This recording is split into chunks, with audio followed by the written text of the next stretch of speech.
How's it going there, YouTube? My name is Dark here, and welcome back to possibly one last video before we go on a little bit of a break because school, of course, for me is going to be a little bit of a grind. I have to get started on a lot of different stuff.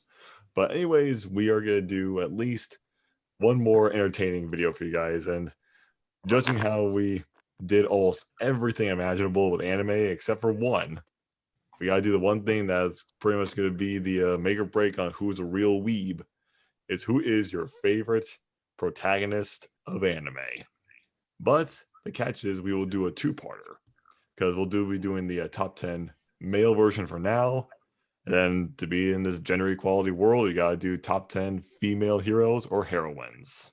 But that's not till a later date. So anyways, in the world of all shonens, let's just dive right in because they never bother. We're just going to go ahead and do it. So going off with going how the order is going to go, I'll go ahead and start things off with mine as the first. Trey, you're going to be the silver boy at number 2. Yes, I love silver. Nady boy, the bronze medal goes to you at number 3. All right. And then EDA, you are number 4. I get copper. Then Kevin, buddy, as per usual, as the trend goes for best for last, you get the honor of having that this time. Okay, good. Because I was gonna say, if it was worse for last, I'd be pissed. No, that'd be for whoever shows up late and doesn't want to bother letting us know they're coming in or not. Got it. All right, so kicking off to number 10s. So my number 10 is actually one that I did. That is, of course, I'm an isekai fan. I love a lot of isekais. I had to go with one that is actually getting a season 2 as of recently, pretty soon. We're going off to an underrated one, which is my boy Diablo from the anime How Not to Summon a Demon Lord.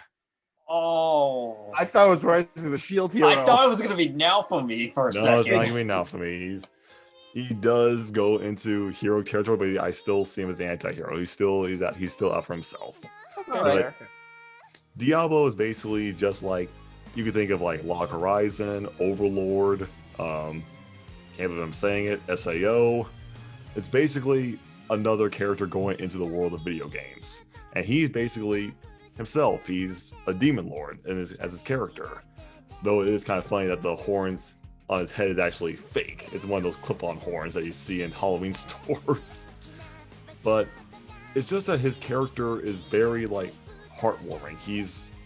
He wants to basically uphold this idea about being a demon lord, but he has this heart of gold. He will help out the underlings if there's any wrongdoing or anything bad about to happen, especially with the best girl in that series, who is Rem, voiced again by Jade Saxton as well. It's just what they do in that story is actually, it's almost like a growing up moving forward kind of show. It has a very interesting plot. The animation is very good. The comedy is very good as well. And I didn't even know we were going to season 2 until I saw the trailer. And the animation looks better. It looks better. It's they went full on Black Clover and doesn't look like inconsistent ass. Ouch.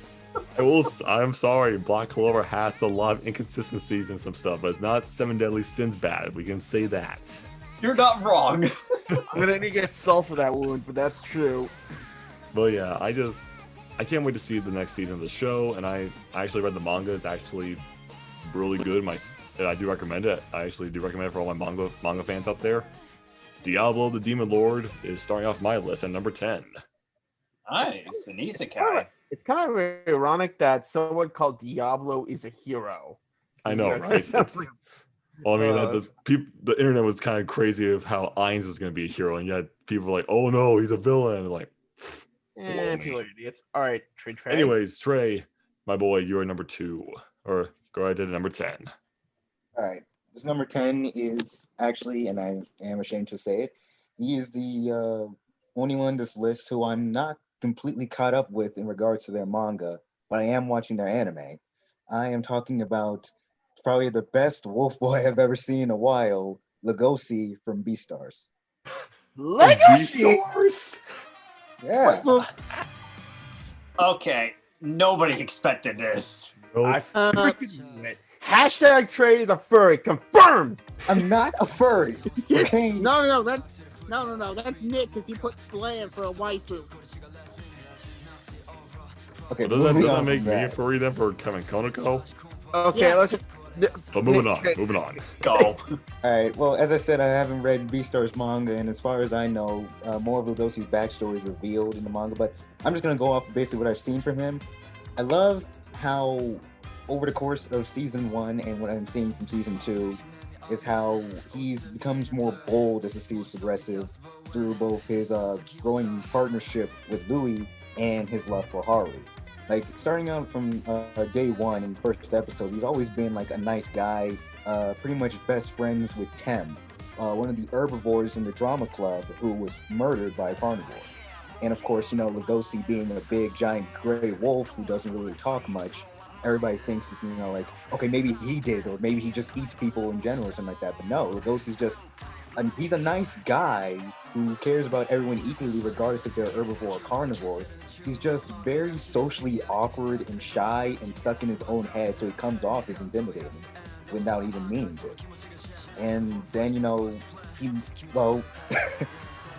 meets Haru in probably the worst way possible, trying to eat her one night and then almost ending up having sex with her the next morning, which more or less kicks off this contradiction within himself, where he's unsure of whether or not he, like his meeting with Haru awakened his own killer instincts and he wants to eat Haru, or if he is genuinely Jesus attracted Christ, to come on.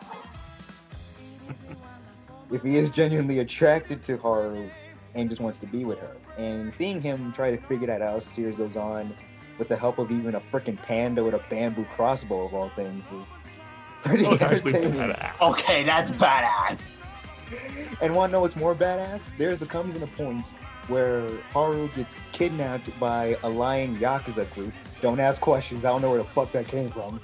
And Legosi, with the panda, leads a 2-man strike against the entire Yakuza, and he even rips out the Yakuza lion leader's jugular with his own fucking teeth.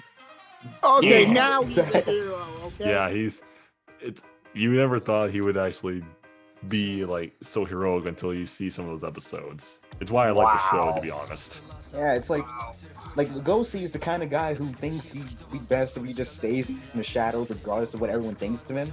But the more and more he sees people he cares about in danger, the more he's pushed to the brink where it's like, okay, if no one's going to step up to do something, then I have to. And season 2, from what it looks like so far, it's him actually trying to take a more proactive approach by figuring out who killed his friend Tem, Yeah.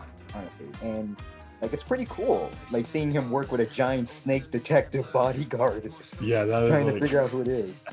A snake detective. Mm-hmm. Like Bodyguard. the school Legosi is in has only one security guard, and it's a giant snake. Yeah, it's. Well, that's one way to cover a lot of ground. But I'm looking forward to seeing more of how Legosi develops, and maybe one day I'll pick up the manga, maybe when season 2 ends. So until then, though, Legosi, he's sticking at my number 10 at this point. But he may go up higher depending on how things go. Fair enough, man. Fair enough. Wow. Well, that's something to look forward to in the anime. Can you compete with that, Nate? Okay, well, for my number 10, this might be a bit of an odd choice considering that technically he's not the main protagonist, but he does share the same spot with the main characters. So, number 10, I'm going with Yuno from Black Clover. What? You're from Black Hey, Clover. That you know, low? you know, fuck Asta, you know. Okay, Fuck Why you, is he G- this low? I'll say why he's low. I had to agree with Kevin on this one.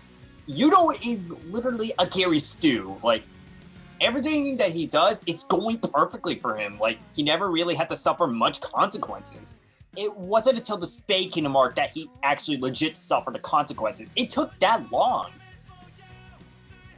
But regardless, I do see that he's a bit more noble in comparison to some of the other rivals. After all, yeah, he wants to be the Wizard King and all, but he still wants to help out people. And it's very evident from all the actions that he's done. The Dungeon arc, the Royal Capital arc. Heck, even at Elf Invasion arc, it shows that he's very loyal to the kingdom and he's willing to beat it. And even though he came from the Spain Kingdom, he actually chooses the Clover Kingdom because that's where he has the most experience with. And my god, I have to say, Yuno is definitely one of the best wind users I've seen in anime history. And the fact that he controls like the wind spirit Sylph, and yeah, Sylph is literally like Tinkerbell but an annoying little shit.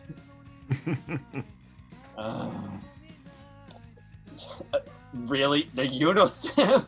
Well, dude, she is! That's all she is! Oh yeah, she definitely is. Is he not? Hey, is at he least not she wrong, actually though? has a personality. Yeah, an annoying one. Hey, I'll take that over no personality. So why do you like Kirito? Okay. This is about Okay. dead horses. I think another reason why I put Yuno on the list is because, well, despite him being high and mighty, he still has respect for Asta.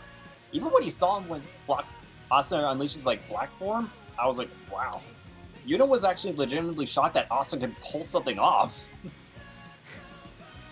And yeah, again, he's low on the list because, yeah, he's a bit of a Gary Stew, and sometimes he gets into situations, and yeah, he is Sasuke, but way better. I definitely agree. So overall, maybe a bit of a Gary Stew, but I still like him. Definitely a better rival in some of the modern animes. Number 10. Alrighty. Nicholas, what can you do? All right, let's see. Calculating health and speed, looking that angle. Oh my god, I know who it is. Yeah, number 10 is Kirito.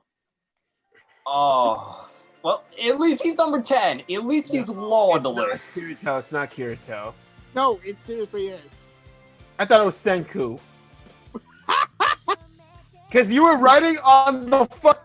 You know what? Debated. Wait, EDA, is it Senku? No. Okay, it's Kirito. Yeah. All right, make your case, man. Like, if you like Kirito, that's fine, as long as he's not number one. Hey, listen, As long as he's not in each the their top own, three. man. I'm He waiting. is the- Just go. Kevin will come back. All right. Listen, he is number 10 for one reason, and it's the same reason I gave for Sion being number 8 on the last waifu list. A lot of his feats aren't real world, okay? They're all virtual, so does that count? That's just the... But I like Kirito for one reason I don't think you guys get. Survivor's Guild. Oh yeah, the shit with. I forgot about the Survivor's Guild thing. Einkrad, GGO, the Underworld. He's been through Sachi. a lot, and he's always. That's why he's always asking, "Why did I survive? Why is it me? Okay, why do I have to go through the ringer?" Because he puts that much weight on himself. That was just because the writer loved him so much. No. The writer loved him so much he wanted to put this shit in it. No. Anyway, yeah, and I really like his sword skills. I mean, he's the only one who's got double sword wielding. Which is bullshit. Kevin. Hey, at least he admitted that if Yuki was in SAO, she would have gotten it. Okay, that's not something a pompous piece of shit would do. Yeah. Which is how you guys seem to see him for some reason. I don't just- see him I as a just don't like pompous that piece he's of shit. I bland. just think he's boring. He's a blandish character. I don't. He just sucks. Even Yuno's more interesting than fucking Kirito. And in a way, Yuno could be bland at times. Like, don't get me wrong, I liked Kirito during the, up to the Sachi arc, but after that, it felt like whatever the story needed him to do or say, he just did it or said it. The only time I actually liked him was during the Death Gun arc because it actually showed him as vulnerable. If they had shown more, I say this all the time, they should have stretched out the Einkrad arc a little longer, so we can actually see all the stuff that you're mentioning. Like, he does have Survivor's Guild with all of the stuff, but it's like, they either just tell us it or they show us it at a later time when we should have seen it sooner. Yeah. I blame the writers. So what I'm getting at is if Einkrad had lasted for the entire season 1, you might have liked him a bit better if they touched on that. At least, yeah. Yeah, because there's definitely is some interesting things about him. It's just They Okay, just just crammed Just too wasted much. it. Okay, They just crammed too much into one season. Yeah. Yeah, exactly. Let's continue though. Yeah, let me All right, finish. so yeah, that's my number 10. All right. Go ahead, Oh. Kev. What do you got? All right. So Liz? first of all, something ridiculous Kevin? for Kevin, no retaliation. not. Not yet. All right. God, if this story is moving ahead according to a system you created, then I first need to shatter that illusion. Yep, one light novel to another. Toma Kamijo from a certain magical inject. Oh, Nice. I saw that coming. I The thought he selfish would be hero. higher on your list. I'll explain. So, No, he knocked him low because he's an index simp. Toma, not you. oh, jeez. Oh, Okay. Just first of all, fuck you, Toma. He has the worst luck. One of the people who has the worst luck. I mean, seriously, dude. First episode, his air conditioning breaks. He steps on his phone, and a nun bites him in the head constantly. I'm just like, that's just a one morning. But even so, Toma still tries to go on with life, even though he does say, "Oh, such misfortune" all the time. I mean, who would blame him? You know, I mean, but still, okay, look.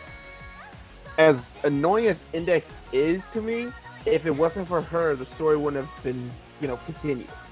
So when he meets Index and learns about the magic and science, Toma just tries to fight it. He tries to save the world because he feels if he doesn't, who will, And with his right hand, a magic breaker, he can do it, literally shattering people's illusions, I mean, the guy loses his memory in the first arc, and yet he still lies saying that he has his memory of Index because he doesn't want to make her cry.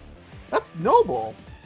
Hell, he even saves the Misuga sisters, even when he barely remembered them. I mean, seriously, the guy goes through all this. Magicians, Espers, a certain tsundere, just everything because he wants to make people happy. And god damn it, just later on, he becomes literally the world's enemy in World War III. Okay, he's willing to be that enemy, and I respect that.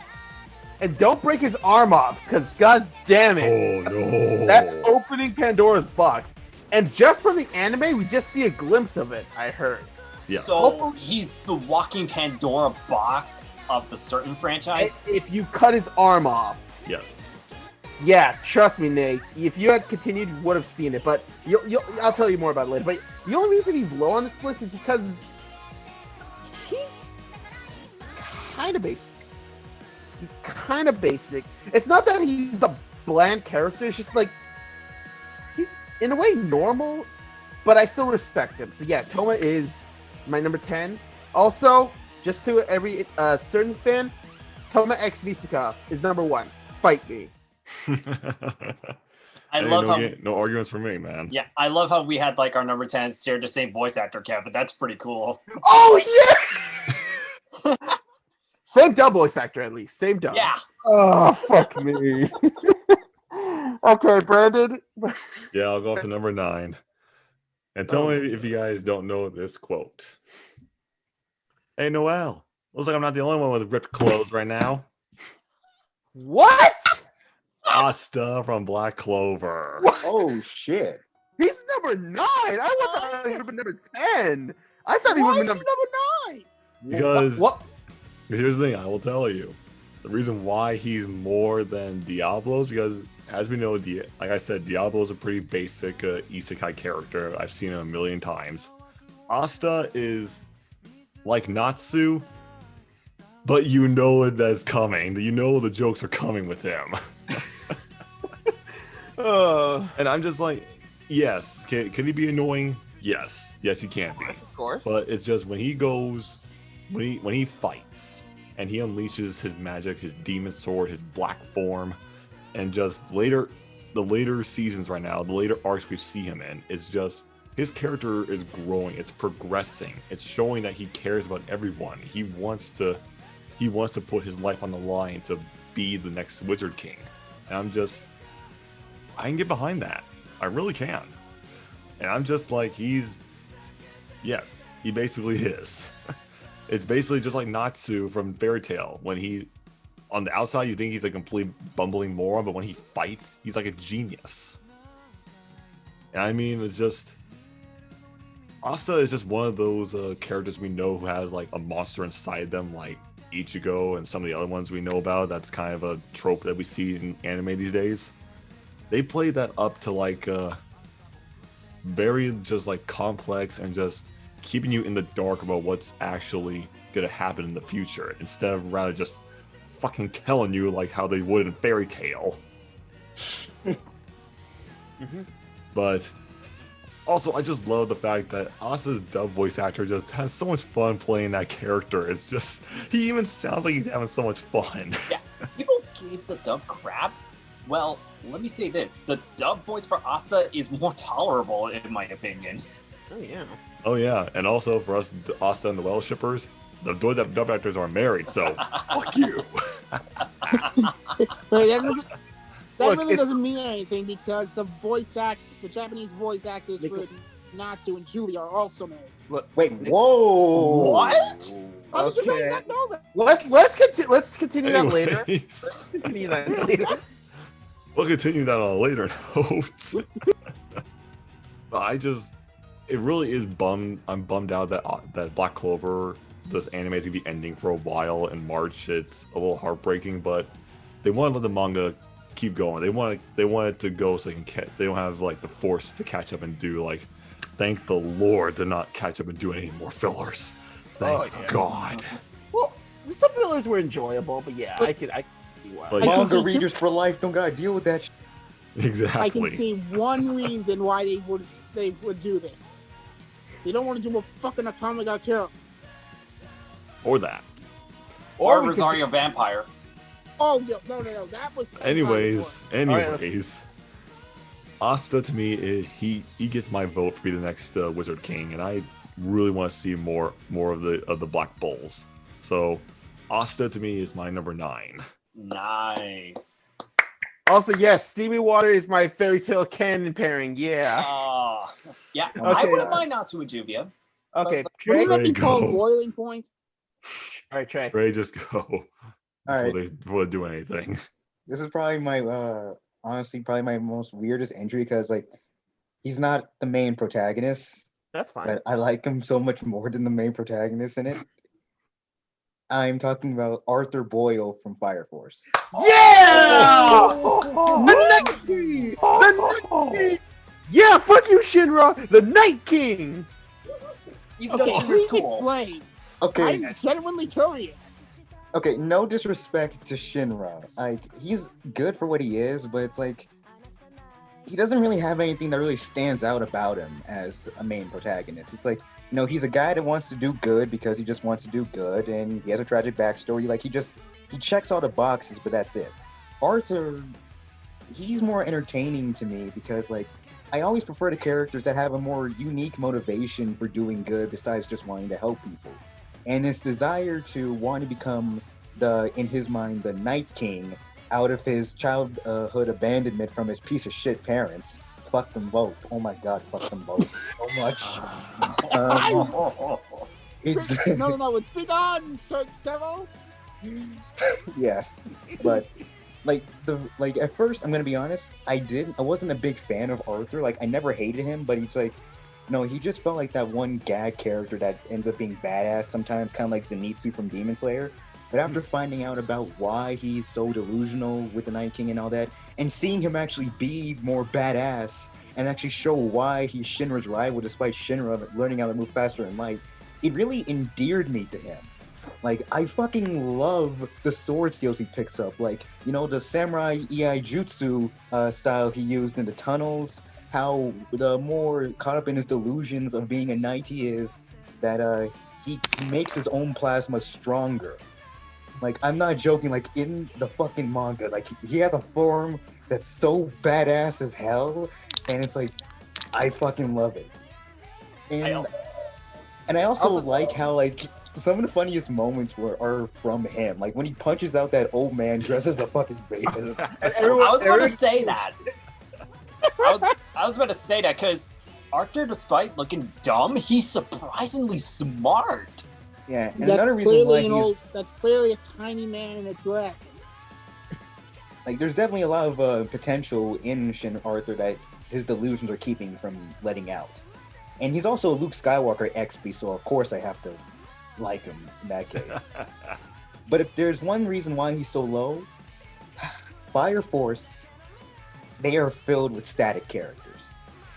Like, besides Maki and Tamaki, there's none of the other characters really get any development. I'm being dead serious. Like, I'm not saying static characters can't work, but only when they're causing other characters around them to develop. And when all the other characters are staying the same, it's bad. Yeah. Okay. Fair, So, like, but I like the characters. It's just like, you want what you see is what you get. So, Can I also Arthur just Boyle- point this out? But Scientist team leader didn't know what, and a freaking Night Lord is the one who figured out it was Pop. In the tabernacle, remember that? like I said, he's ridiculously smart. yeah, and plus Eric Vale, man, you can't go wrong with him. Mhm. And no. My favorite part about that in the dub, he's asking like, "Who is Circumference? Who is Pi? Is that Circumference's voice?" I died. It's like, okay, him constantly like- misspelling and mispronouncing shit. I look. love Okay, Arthur's intelligence is going up, and it's all back down. Yeah. At least All right. his hunch is right. Okay, It's basically a roller coaster. Is what it is. okay, guys, let the train Oh finish. yeah. Hey, No, I'm done. Arthur Boyle is number one. Wow. Great. All You right, get it. man. Wow, Fire Force. we want to see him face against Kiba in a death battle. Yeah! Yes. Kiba from what? High School DxD. DxD. No, for your mom. Yes. Oh! Yes, so you can pull this out. All right, number 9. For most of my entries, I'm ranking them for their hero's journey. So I'll be like taking that into high consideration. And for number 9, he went from being like an enemy to a hero. And on topic of fairy tale, I got one word to say. Shibidabop Gajeel Red Fox. Yeah. He's my favorite Dragon Slayer. Yeah. He's my second favorite male in the show, dude. Well, who's your first? Oh, that would be Zareth. Oh yeah. Oh, Oh yeah, that makes sense. yeah. But yeah, on to Gajeel. Honestly, when Gajeel was first introduced, I was like, oh, shit. This guy, he definitely has the word badass written all over him. Badass with iron. Literally. You know how like Natsu is mostly all about offensive with the fire dragon slaying magic? Gajeel, while he is offensive with his magic, he's mainly all about defense, and it actually makes sense with his element. Literally, all the stuff that he can do is just crazy. He even took out like the first guild hall without breaking a sweat. And yeah, he was an enemy during the time, but after joining Fairy Tail and being exposed to all of it, he actually has like some good moments. He actually grew. He went from being like a guy who doesn't even care about anyone to a guy who is willing to put his life on the line. And he definitely has a lot of funny moments, especially when Natsu and Gajeel were trying to fix the crack Urza's statue. You had to use your fire and my iron to wield her together.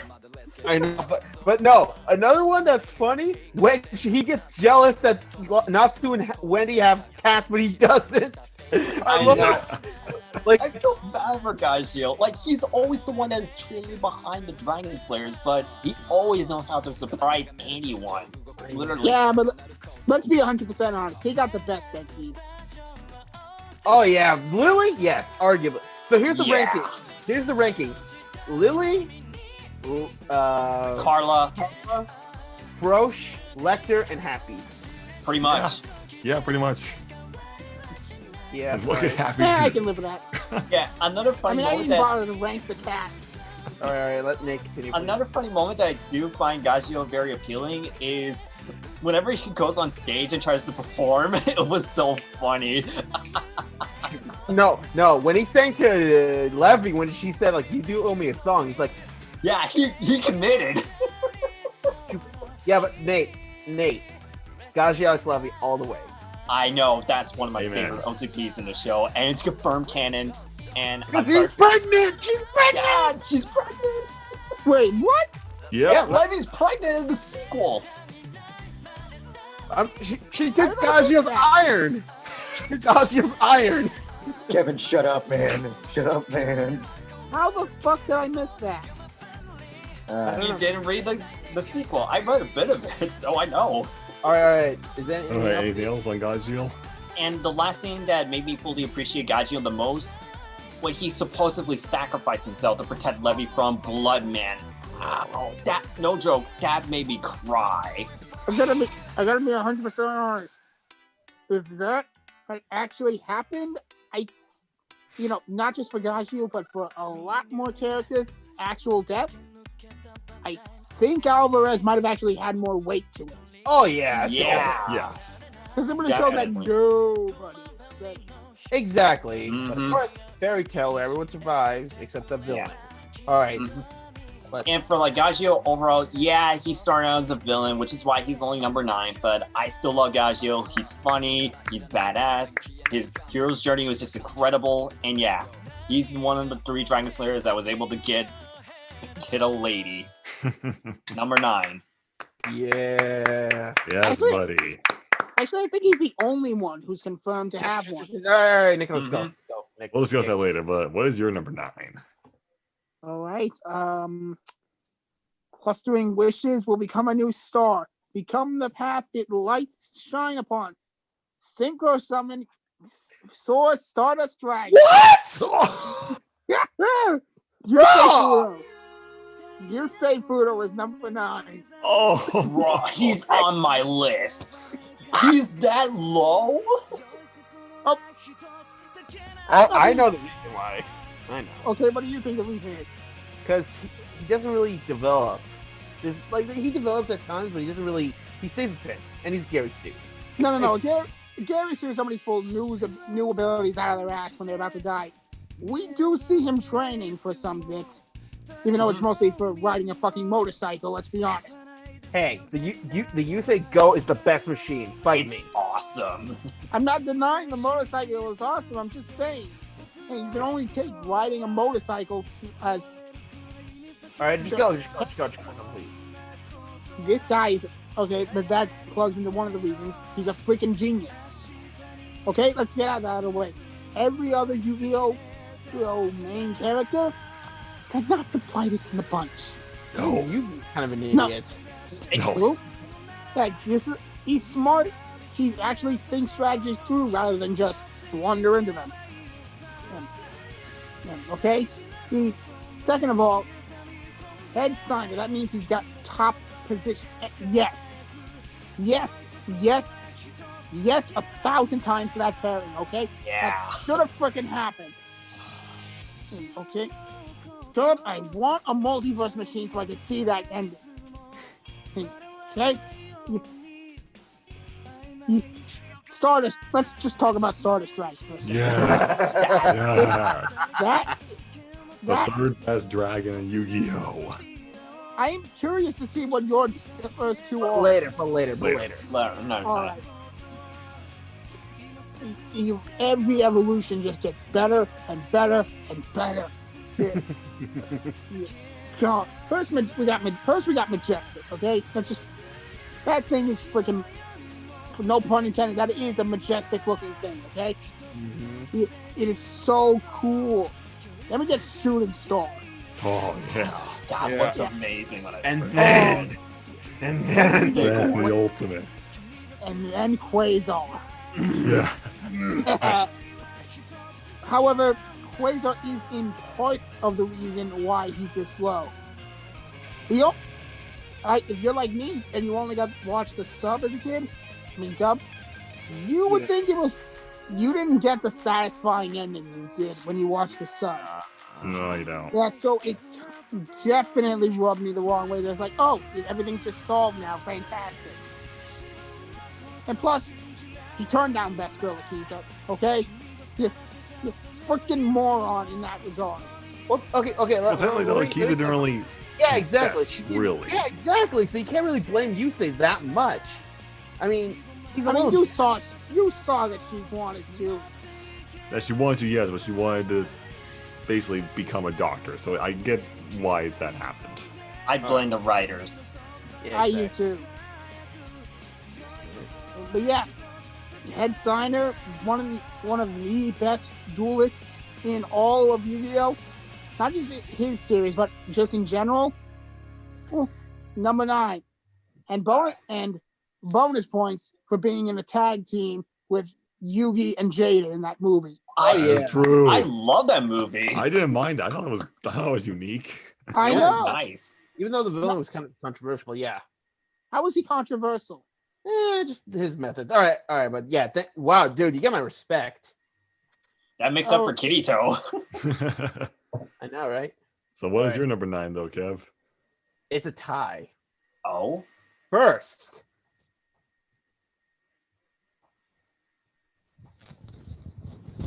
oh no way. domain expansion, Infinite Void. Yep. Gojo from Jujutsu Kaisen, but Sorry. his student as well, Megami Fushigori. Now, keep in mind, EDA is not completely caught up, so keep in mind the spoilers, Kevin. That's fine. That's all right. I'll do my best. Trey, I love you, but I fucking hate you for introducing me to Jujutsu Kaisen. I'm surprised he hates you the most, even though I told him about the same thing when I watched the show. I know, but all right. But anyway, first Gojo, best boy. Well, okay, best teacher, and one of the best characters. I mean, the guy is OP, and he loves it. I mean, first episode, Megabe's getting his shit kicked in, and, Sukuna's out. You know what he does? He gets fucking treats! He gets food! And he's taking pictures of fucking... Right. Okay, so, sorry about that, guys, but anyway, Gojo. First episode, we just see him coming after buying snacks while his fucking student is getting the shit kicked out of him. And then he fucking stops Sukuna. Well, kind of stops, but yeah, I love how OP he is, and he thrives on it. I mean, he's willing to train Yuji despite having Sukuna in his body. I'm just like, he could stop him. Seriously, I mean, he has so much fun teasing everyone, especially Megumi. I mean, seriously, the only person who actually likes him is fucking Yuji. Because everyone else says fuck Gojo. I also love the fact that in the fight he's so casual. He's like, "Come on." Exactly. Come on. Okay, wait, Nate. We have to be mindful of spoilers. Right. Anyway, but his power, oh god, Nicholas, when you see his power, you'll know. Okay, and just his eyes are. I'm not gay, but his eyes. Yeah. If I ever have a girlfriend and Gojo was real, I would give him my girlfriend. That is true. He's swag. Now let's go to Megami. Man, Yeah. I didn't think I would actually like him. I'll be honest. I didn't think I would like Megami. But god damn it, his ability to manipulate shadows and have animals, thumbs up for me. That's Okay. incredible. And god damn it, his interactions with Yuji, especially in I believe episode 6 when he does a certain thing. Episode 5. Episode 5. I just have respect for him. And then he's willing to train harder. He's willing to train hard. He takes punches from freaking Aoi. He takes punches from Aoi. Like, seriously. I just love that. I mean, and he respects Yuji. As much as Yuji annoys him, he respects him. And I love that. I can't wait to see the next episode because he's going to finally fight during the tournament. Yeah, I can't about wait. time. You guys are gonna love love it. You guys are gonna love the shit out I of it. know. But the one reason why he's kind of in number 9, his taste for women. Hey, come on. At least he has a taste. Even though it's vanilla and basic as hell, but Oh, Exactly. Yeah. True. You're, as a wise man once said, you're boring. Okay, that's my number 5. My number 9. My number 9. Nice, Nice. buddy. Nice. Oh man, I really gotta stop using this phone. All right, Nick Alrighty. Brandon. Number 8. is my tie, my first tie of this list. Ooh. Oh, nice. But not certainly not the last. Definitely not the last. Because here's the first one. Bankai! Oh my god. Son of a... Ichigo from Bleach. And then the person I tied that spot with, who I love to death in this new king of just fantasy and having a demon inside of you, Yuji Itadori from Jujutsu Kaisen. Back to back. Oh my god, Brandon, you did it. You did the one thing none of us did. You made Trey jump. Yes. Yuji. Okay, guys. I love these two. All right, first, let's give a round of applause for Brandon for that. Good job, Brandon. You did great. That was wonderful. All right, so first off, Ichigo. I want to get Ichigo out of the way. Because the reason why I only have him at number 8 is because he doesn't really progress. Let's be honest. He doesn't really progress. But it's just, the reason why these two are tied together is because they have this demonic entity inside of them and what they have to deal with. I mean, when I first saw Ichigo with the unleashing his hollow form for the first time with the half mask, that was like, this is a shonen, right? But just when the series goes on, you see his full hollow form against oh man, Little Kira, yeah. Against Akira, that fight, both the sub and the dub, they're like, the roar that Ichigo has is just so spine chilling. Well, the thing is, the sub sounds like an elephant, whereas the dub is a demon. Pure demon. But man, it just, I just really can't imagine Bleach without Ichigo. I really just can't. I mean, granted though, there are a lot of good heroes and a lot of good different characters in Bleach. I will admit that. Ichigo is just one that's just, he's basically walking the path of a destiny that was basically laid out for him. He never really wanted this life, but he's just doing it because it's for the benefit of the world. It's literally for the benefit of the world. And plus, Ichigo X Rukia, sue me. Yeah! Yes! Fuck Orihime. Oh! You owe me a soda, You owe me a soda. Speaking of soda. Oh, don't choke on it this time, buddy. Let's get to the main course. Yuji from Jujutsu Kaisen. This guy, I told you how Ichigo has like an evil entity inside of him. So does Yuji. But here's the thing though.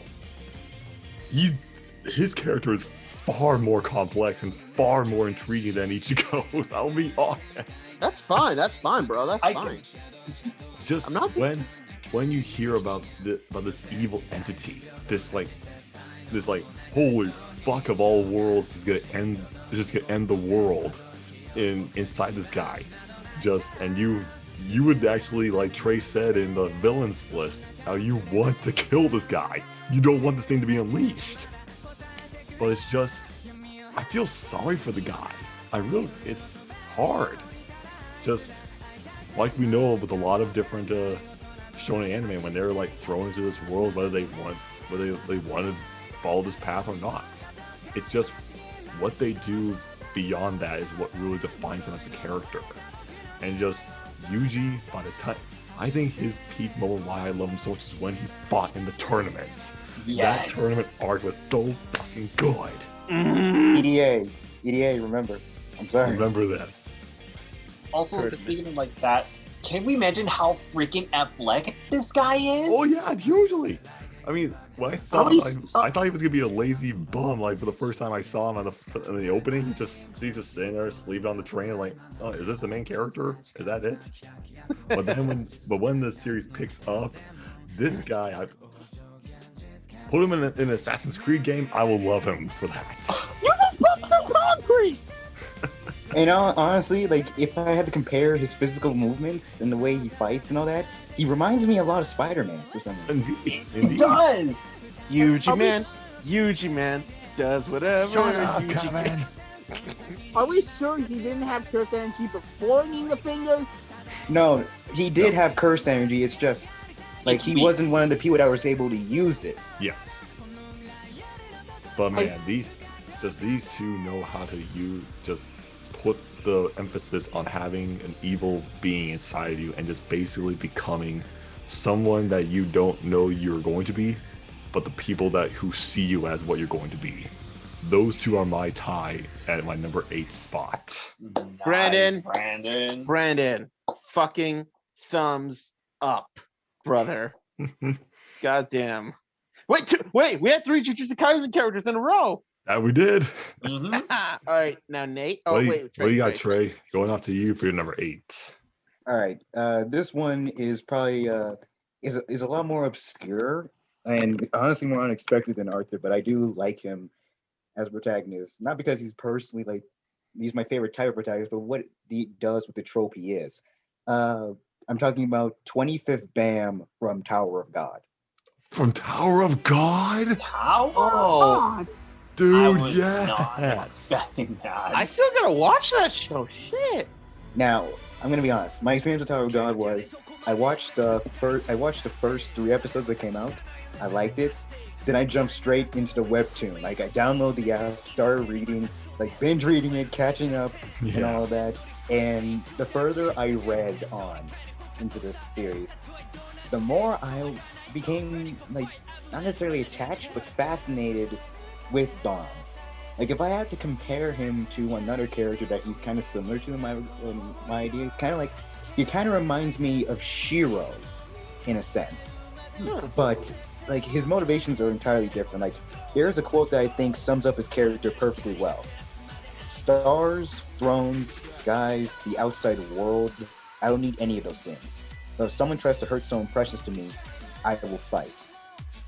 He is neutrality at its core. Like he doesn't fight for any big dreams or ideals for good or evil. He only fights to protect those that have done right by him and who he deems precious. Like his sole motivation for wanting to climb the tower is to find Rachel. Fuck that bitch, by the way. Oh yeah. You people think, here's the thing, I'll shout this out. People thought mine from Rising of the Shield Hero was bad. She is a toddler compared to Rachel. I'm And in the scared. webcomic, she is so much worse. By the time the anime gets to season 2, if it ever comes around, like she is so much fucking more despicable. Jesus Christ, I'm a little scared. Yeah. Not the only But- one. What's also more scary though is the way that Bam is, honestly, the way the tower kind of breaks him and how his attachment and relationship to Rachel is explored. Like he doesn't love Rachel and they're like, like he's simping over her, he wants to be with her and all that. It's just she was the first person he met outside the tower that's shown him kindness, and he just wants to use his powers to find her.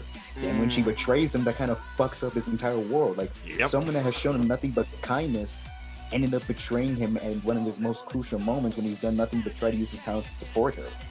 And the webcomic, like things get even worse for him. Like he gets straight up taken hostage by a fucking terrorist group and forced to become their next poster boy in a sense.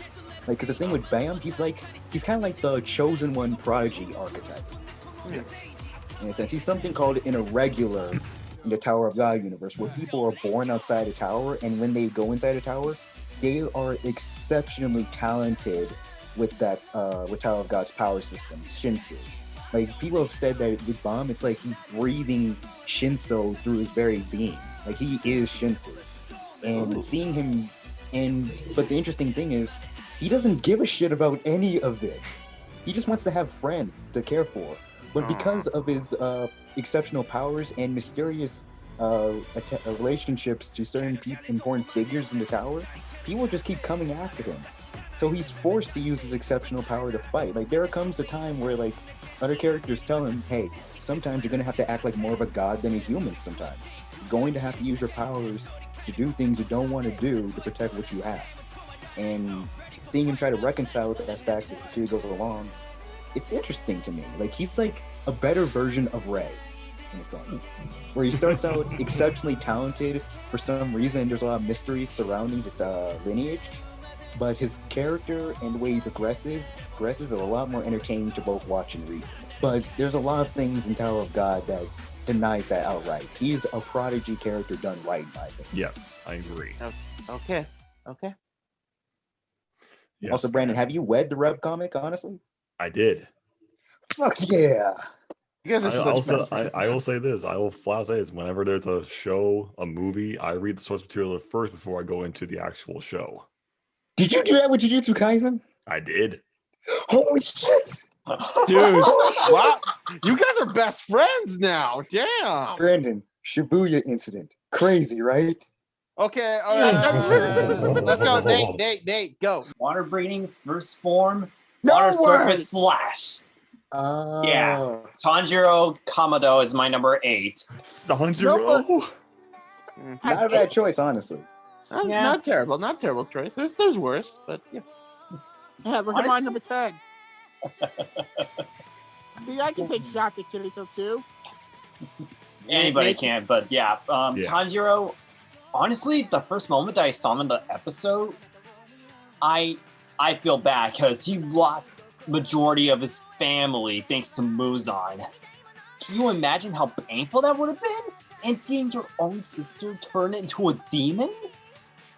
Tanjiro literally wants to do everything to make sure that nobody suffered the same thing that he suffered, but he wanted to make sure that Nezuko can become human once more, despite people trying to kill Nezuko for various reasons.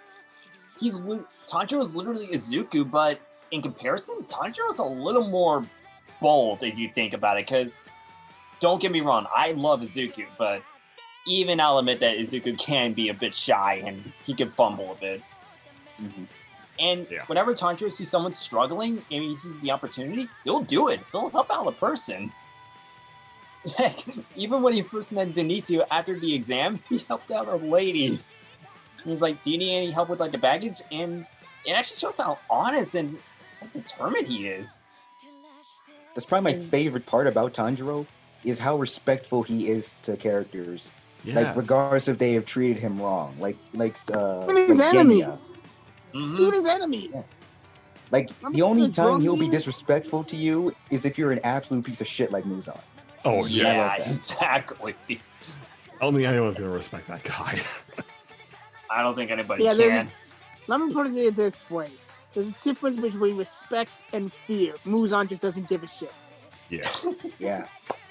Pretty much. And the other thing that I like about Tanjiro is that even when he's like getting in a bickering situation, like he'll always be the one that has to break up an argument. Heck, after like what happened to his parents, he has to take up like the full responsibilities, which makes him like the big brother of the team.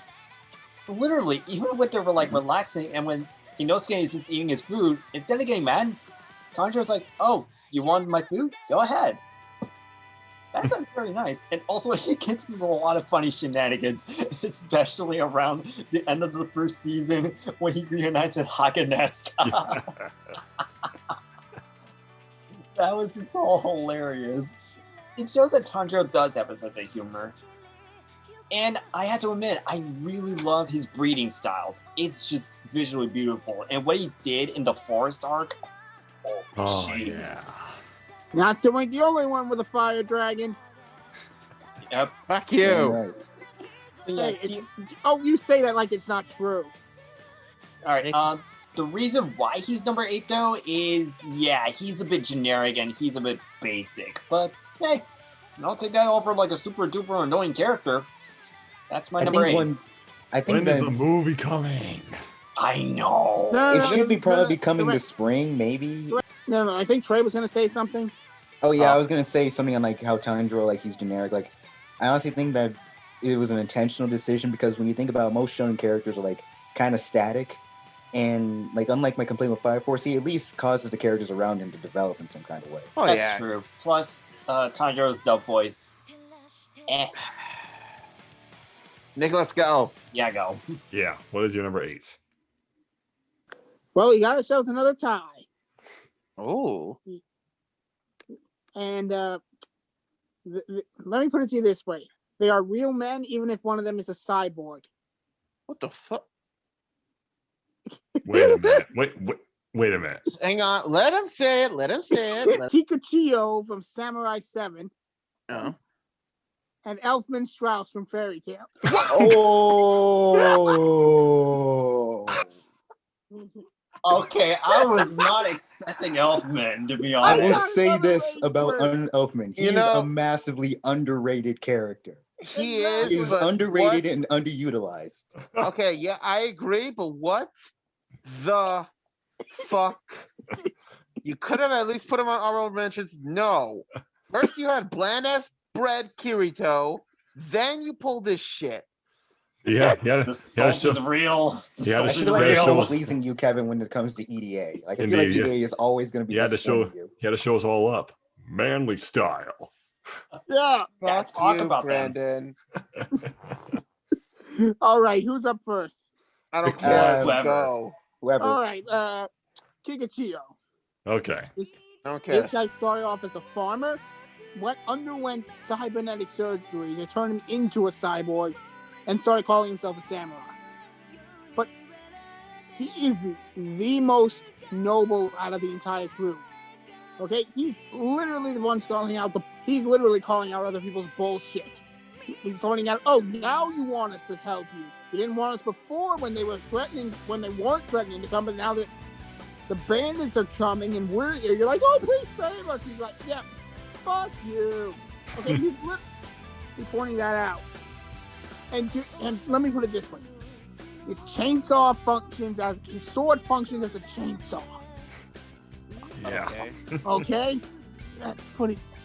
Also, if his head gets detached, he can still live. Okay? That's the benefit of being a cyborg. God damn it, his final moment. God damn it. Oh, so you did die. Damn. Oh! The most noble way possible, okay? Do you guys care about spoilers? Yeah. I already saw it, so I don't. It doesn't. Oh, I yeah. don't know. Yeah, let me put it to you this way. He's lost an arm. There's a giant ship coming at the peasant's village. He has to stop it. He picks up a giant chunk of metal, slams it down in front of the ship, and just with one arm, pushes it against it. The heat of it is so intense, it melts him down to his feet. Ew. Again, he's a cyborg, so don't worry. Yeah, but still he died. Yes, he dies saving an entire village. Okay? And once again, props for adapting this masterpiece movie into a successful anime. Okay? Seven Samurai classic.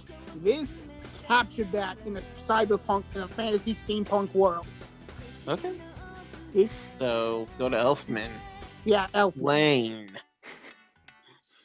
Well, first of all, SpongeBob wants to know. first of all, they share the same dub actor. Oh yeah, true. What? Yeah, Yeah. Chris Saba did it. In the anime SpongeBob? Oh! Look, I'm not going to pretend that I don't like Natsu, okay?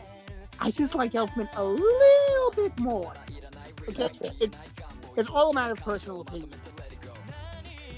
Because three reasons. One, character growth.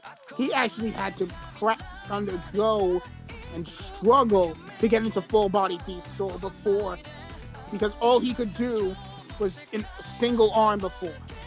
Okay, he had to struggle to get full body. Second of all, Big Brother, who's traumatized by the quote unquote death of his sister. Yeah. That he caused. Yeah, that's gonna mess you up. Okay, it's gonna put some pressure on you. But and third and foremost, the fight with Bacchus. Oh fuck yeah! yeah. That was the best Yeah, hand-to-hand good. combat. Oh, God. He Brilliant. tries to outspeed him. It doesn't work. Tries to outpower him. Doesn't work. So what does he do? He figures, well, if I can't hit you, you'll just hit me. He'll turn into the hardest creature he can and have you break your hands to win. And it worked. Can I just say I love the setup for that fight? How they hyped up Bacchus as a character who's in the same tier as Urza, and then you take Elfman, a character who we've been seeing getting knocked around by our main cast all this time, and you put him up against him, and he's like, "Oh shit, he's actually winning." Yeah. Yeah. Honestly, okay. Look, I do respect Elfman. I'll say that. Yeah, and he does actually feel guilt for what Silent Dick made him do. Oh, He damn near killed the guild on the mind control, okay? Oh yeah, shit. I forgot about that. That was painful. Yeah, and again, it's relatable, but yes, Pikachu is awesome, but Elfman, because he's not the main focus, because he is a side character, he does kind of pull him down in number 8. That's fair. Yeah, But hey- but that's fine. But hey, guess what? He got a pretty hot wife. Oh yeah. Oh, yeah, he true. did get Oh, Evergreen. yeah, Evergreen. Oh yeah. I also Nice. love the dynamic of how they slowly got together. That is Okay, true. can I That is mention true. that? It Hey, actually hey, felt realistic. hey! You know what they have? They have a real baby. I remember the fantasy. Mira Jane. I love Mira Jane, but what the fuck? Okay. Let's people just say s- we took advantage of an opening and made it count. All right. Yeah. My So turn. go.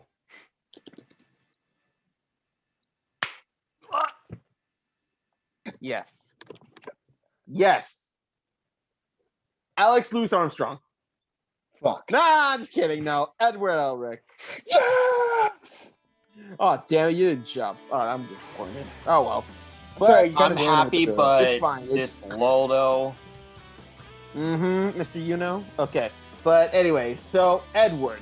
God damn it, Full Metal Alchemist. Still one of my favorite anime.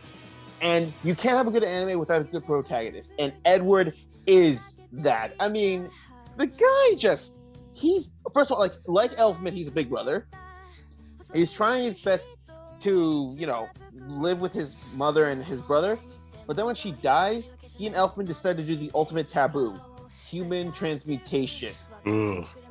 That gets fucked up Ouch. because not only does Edward lose a leg, his brother his soul is taken, so he has to give up his right arm to put him in a suit of armor. And he was a kid. I'm just like, dude, that's fucked up. Where was the Yeah. dad the whole time? Oh wait. Yeah, exactly. Yeah. But yeah, so when he gets auto mail, he decides, you know what? I'm going to be state alchemist, so I have the funds and resources to find a way to get Al's body back. And his journey, I love his journey. I mean, he's funny, first of all. He's fucking hilarious. Because, Don't call him short. I know, but just Vic Mignogna really captured his character. Mm-hmm. I know. It's just... And his fighting skill, for a shrimp, he's a good fighter. I mean, seriously, he can throw Alphonse, okay? A big piece of armor. That's just awesome. And he can transmute his own arm, his metal arm, just by clapping his hands together. He can transmute anything because he's a genius. And when he learned about the Philosopher's Stone, what it really is, he decides, no, I'm not using this. I'm not using a shortcut. I'm going to find a way to bring my brother back without sacrificing humans. The whole series, he doesn't want to kill. He'll beat you up, he'll tie you up, but he'll never take a life.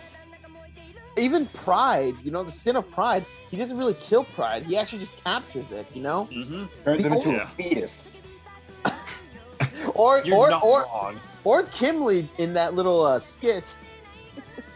Oh, that was a funny skit. But yeah, I love how Edward, he's learning more about the world, but he doesn't want to change. And the moment when the gates of truth are closing, but he breaks in and promises Alphonse that he'll get him back, I got chills, okay? Because seriously, he defied God to tell his brother he'll succeed. And when that final fight with Father, when Greed sacrificed himself and Edward fucking punched him, and then he gave up his own alchemy just to get Alphonse back. I'm just like, perfect ending. It was just an emotional ride. And then to see him and Alphonse go back to Winry and seeing her cry,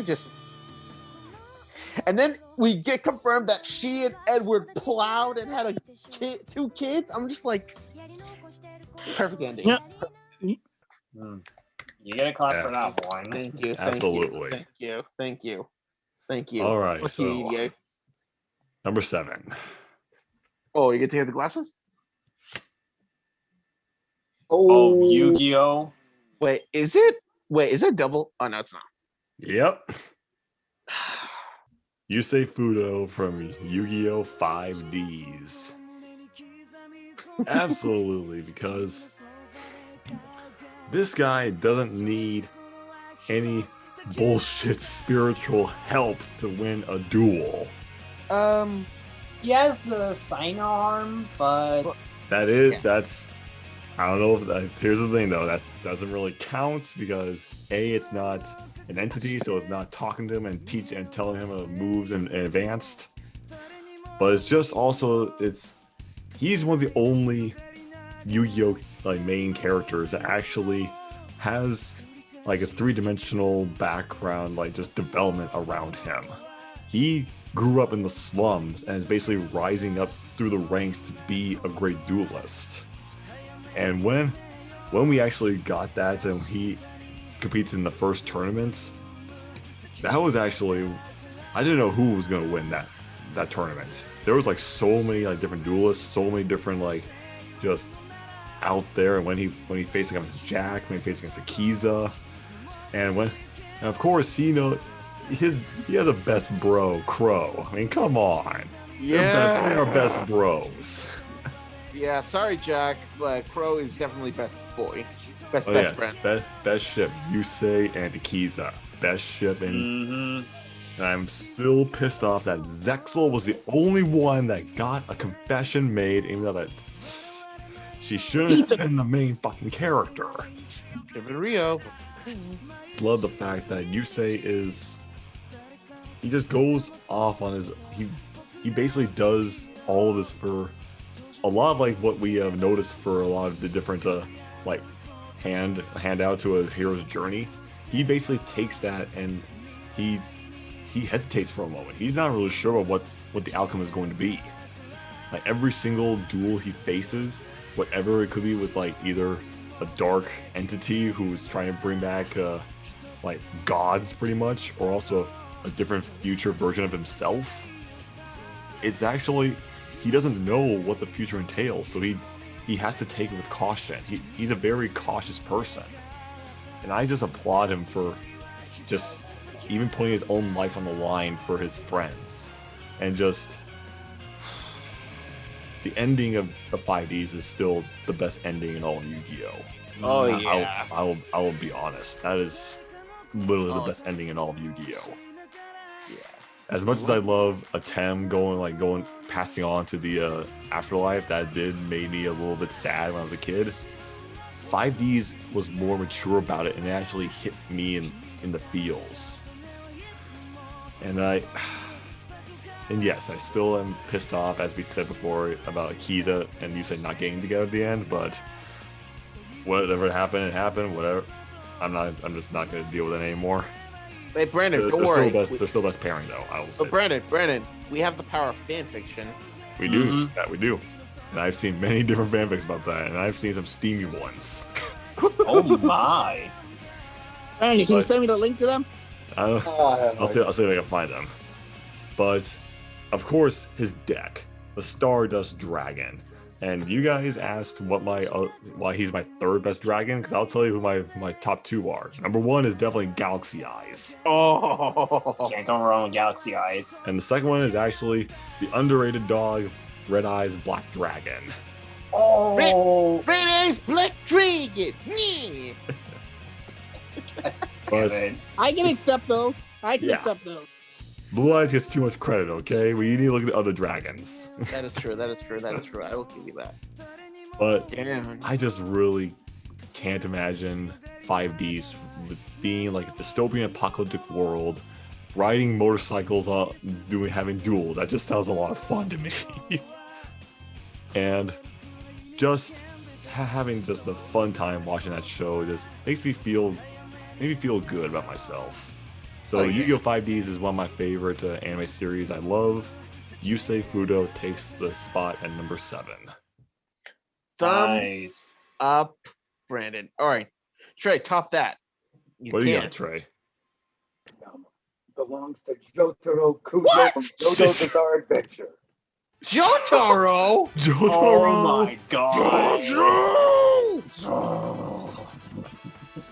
Yes. I will If be there honest, was- Trey, he's on my list. What? Yes! I have him as Jotaro's an on my honorable list. mention. That's fair too. Like, okay, honestly, it was hard trying to find which protagonist to choose for the hero list from JoJo. Like, I couldn't choose Jonathan because he died and he was kind of generic. Yeah. Josuke and Giorno were only in one part respectively, and Giorno kind of counts as an anti-hero. And we don't have anime adaptations for Jolene and Part 8. And I'm not even going to touch on Part 7 and Part 8 on why their main characters aren't heroes. So the only solutions were between Joseph and Jotaro. And I thought about it. Which character has more of an influence on JoJo as a whole? And I chose Jotaro Kujo, who has appeared in not 1, not 2, but 4 different parts of JoJo consecutively. Yeah. He's the most recurring JoJo. Exactly. Like, he's also probably the most famous JoJo, like, even more than Joseph, arguably. And although there are complaints about his kind of stoic and personality, and I can see how that's kind of bland, because, like, I watched the anime adaptation, it wasn't always expressive. That's kind of just his persona. Because, like, as you go on with the series, you start to realize Jotaro Kujo, he's a dork trying to give his best impression on what he thinks is a cool guy. Yeah. Like, Araki has said that when he wrote Jotaro Kujo, he took a lot of inspiration from Clint Eastwood's kind of personality. in his movies. So it kind of makes sense why he's so stoic and badass all the time. Like, he's just a teenager trying to act like how he thinks is cool. And seeing him he kind of does get his own little bit of development over the course of Part 3. Like, he starts out as this character that doesn't really give a shit about anything except his own mother, who he curses and swears at. But the moment she starts getting sick and her life is in danger by Dio, he's all for going to Egypt and beating the shit out of a vampire. Yeah. I just love that. And the way he grows attached to the Stardust Crusaders group over the course of the journey, and the way that attachment is expressed by his mourning over all their respective losses at their final battle. It shows that he has grown over the course of that trip. And although things did kind of work out, I guess the best way I can describe it. Oh, you think? Yeah, I don't know how to describe it. That's for another video, though. But Jotaro as a whole, he's probably the most famous JoJo and the true character I can describe as a hero in the whole series. So yeah, he's my number 7. Nice. Wow. That's a long explanation, but nice. Oh, he also has the best battle cry. Just Ora. So Hey! Panda actually copied that. Jujutsu And Kaisen. Fugon did it too. everywhere, and we love it. And Ogun too from Fire Force. Indeed. So what do you All got? right. What do you got, Nate? Nate? Alright, can't believe I'm doing this again, but What the fuck are you doing? Bankai. Yeah, bringing it back, Ichigo Kurosaki from Bleach. Nice. Okay, I'm gonna say this. It's gonna be a triple this video. I know, I can tell. All right, just Oh, make it God. quick. Yeah, Ichigo, I definitely love him as a protagonist. He's definitely one of my favorites from what I've seen growing up with like animes. And yeah, his reason for trying to fight for people definitely stems from his family and the way that he fights. I mean, if it wasn't for his dad, he wouldn't have had like the instinct to fight people. Which, Yeah, as much as Shin kicks the shit out of him, if it wasn't for him, yeah, Ichigo would be dead. yeah, he definitely inherited his father's brashness, but inherits his mother's heart. And the powers that he gets, Jesus Christ. No joke, when I first saw him unleash his Bankai and his Hollow Ichigo side, yeah, when he unleashed that Bankai against Byakuya, that is still one of my favorite fights in anime. And when Hollow Ichigo comes out, no lie, I did get goosebumps every time. That's how scary it is. It's Giant Bosch, man. Jeez. Yeah, you can't go wrong with Johnny Bosch. That's definitely one of his best roles. God, I swear, his luck with getting powers is just ridiculous. Because every arc, he always ends up losing the powers. Yeah. It's True. Yeah, but it's entertaining. It's entertaining. Yeah, it was funny. And Ichigo, he definitely has like one of the best dynamics with any main character. Like his rivalry with Uryu. Renji. And yeah, Ichigo x Rukia all the way for me. Wait. The cold strawberry. For fuck's sake, Kevin. For God's sakes, dude. Wouldn't that be Yeah. strawberry When ice you cream? come up with these goddamn names, you're like fucking Bakugo with these nicknames, man. Ow! Wow. Wow, worse? Trey. Was that worse than a Yang insult? Yes. It might have been. Yes. Nate, are you almost done so I can go kill Trey? Yeah, I'll wrap it up. Overall, Ichigo, he definitely has like a noble heart. Definitely one of the best of the shonen protagonists. Great powers, great voice acting. That's my number 7. Alrighty. Go ahead, EDA, number 7. Hi! It's nice to meet you! My name is Rimuru and I am a slime! Rimuru Tempest. Oh, I thought it was That Asta. time I got reincarnated as a slime. That time we got reincarnated as a Dude, sloth. honestly, when you screamed, I thought it was Asta. I need to watch that fucking show. I know, wanted same to. here. What's you wrong, do. you guys? I need to start with ReZero. I've got caught up with other stuff, okay? I'm almost done with Kekai Sensen, and after Shamai Shampoo, I'm gonna catch up with a lot of stuff. Go ahead, go. Another isekai, but Mhm. let me put it this way: he actually fucking died. Okay, they stabbed in the freaking back, literally, by some rando on the street, and the system that reincarnates him interprets how he's feeling at that moment is to what he wants. So he ends up coming back as a little blue ball of goo, a slime. But he's got the best skill in the whole game, in the whole show. It's called Predator. Basically, it's Kirby. Okay. Yeah, it's basically Kirby. So That's Blue literally- Kirby. Like prototyping on, honestly. It's so Kirby. It's Blue Kirby. So this show is ripping off Kirby and Dragon Quest. Wonderful. Fucking hell. You say that like it's a bad thing. Yes, it is. I'm Okay, not saying continue. it's a bad thing, but yeah. Just continue, please, before I lose my Unlike mind. a lot of anime characters, well, and main anime characters, this guy is smart. Okay, he plans what he has to do. First battle, he sets traps and trains goblins to fire bows and arrows. Okay, then they win, and it's like, okay, no more fighting. We're just gonna work together now, because that's what he wants. He just wants a normal life in this new world. Just wants to be what he never was in his old life. He builds a freaking community of monsters. Okay, doesn't matter what they are: orcs, ogres, goblins, lizard people. Etc. Yeah, Yeah, literally. Wow. but he and freaking cheeseless kids. Okay, we'll learn about that when we watch the anime. Because Yeah. Okay. this is serious. And I am so nervous about what's going on in season 2 right now. Okay. Oh my gosh. Oh. Yeah. Hmm. But listen, anytime you can defeat somebody with the title of Demon Lord with freaking honey, you belong on this list, okay? He is smart, he is versatile, he is damn near indestructible, and he is freaking adorable, okay? That is why he's number 7. Fair enough. Honey. It's a long story. You'll I- see it. You'll see it. Trust me. Now I Let's don't just put know a if I want disclaimer to. of the video that No, Kevin, it's with anime- literally honey. Just okay. let's just put a disclaimer saying that with anime, you're always going to need to see the series to have any sense of what the context is. Exactly. Exactly. All right. Number 7.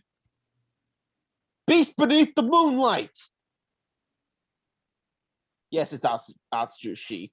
First of all, fuck you, EDA, for putting him in anti-heroes. He's not. Because out of everyone in the goddamn agency out of everyone in the agency, he's the most heroic, okay? His backstory, oh my god, I fucking despise the church he grew up in. I despise them. First episode, he saves a man from committing suicide because, he feels bad. And it's Dazai. It does that. Oh my god! Already when I saw that, even in the dub, I was just like, "These guys are gonna be best friends." Yeah. I know it. And man, just when we learn about his backstory and we learn about what the tiger that has been chasing him is, just damn.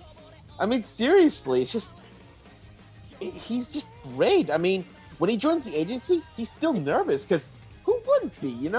He's always been beaten up as a kid. It's sad, but. Man, the more he grew with the agency, the more he bonded with them, the more he got control of his power, Beast Beneath the Moonlight. That's a cool power. He's literally a were-tiger. Transforming his arms, his legs. First of all, it's like Shinra. He loses his shoes too much. How does he pay for all of them?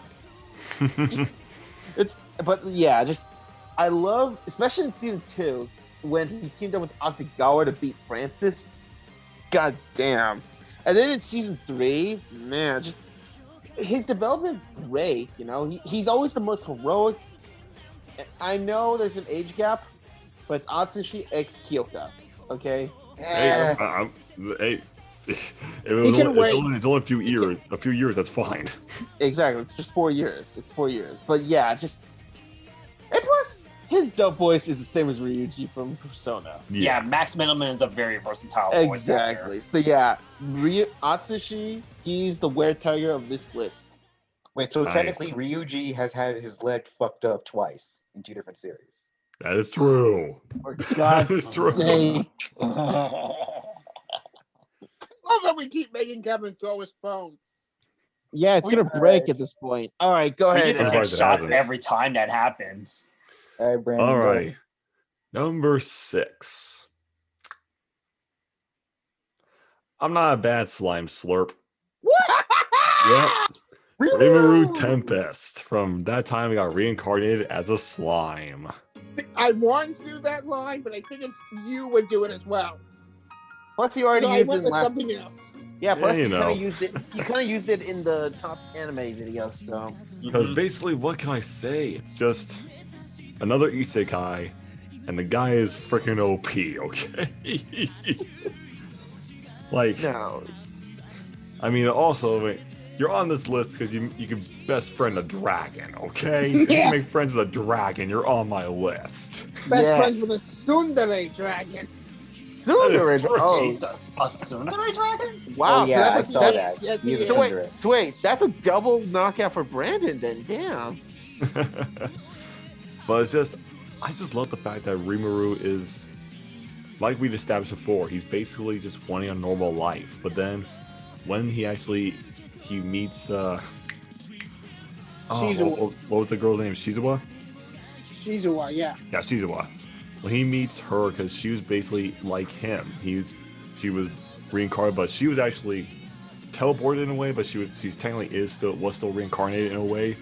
But when the episode with their chemistry, when you guys figure it out, it's very heartwarming, because she basically taught him how to change the different forms, and you guys are gonna love the series after that.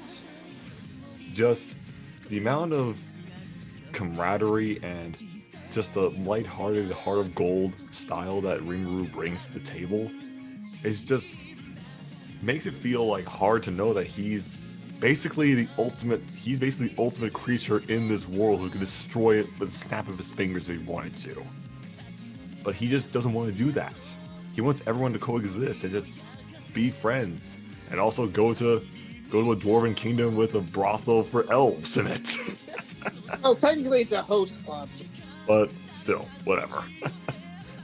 I just love the fact that his just the way the writing is for him for both season 1 and what we have right now in season 2. I just really loving the show. It's one of the best isekais I have seen besides Overlord, besides Lock Horizon, besides a lot of other ones. It's SAO? there. And SAO too? I'm not putting SAO there. It doesn't count. Yeah, exactly. Okay. But I just gotta. It's also really hard to ship Rimuru with somebody. It's Really? actually pretty hard. He's a genderless slime at this He point. is. He's also he's genderless. Oh dear. He's not. Oh shit!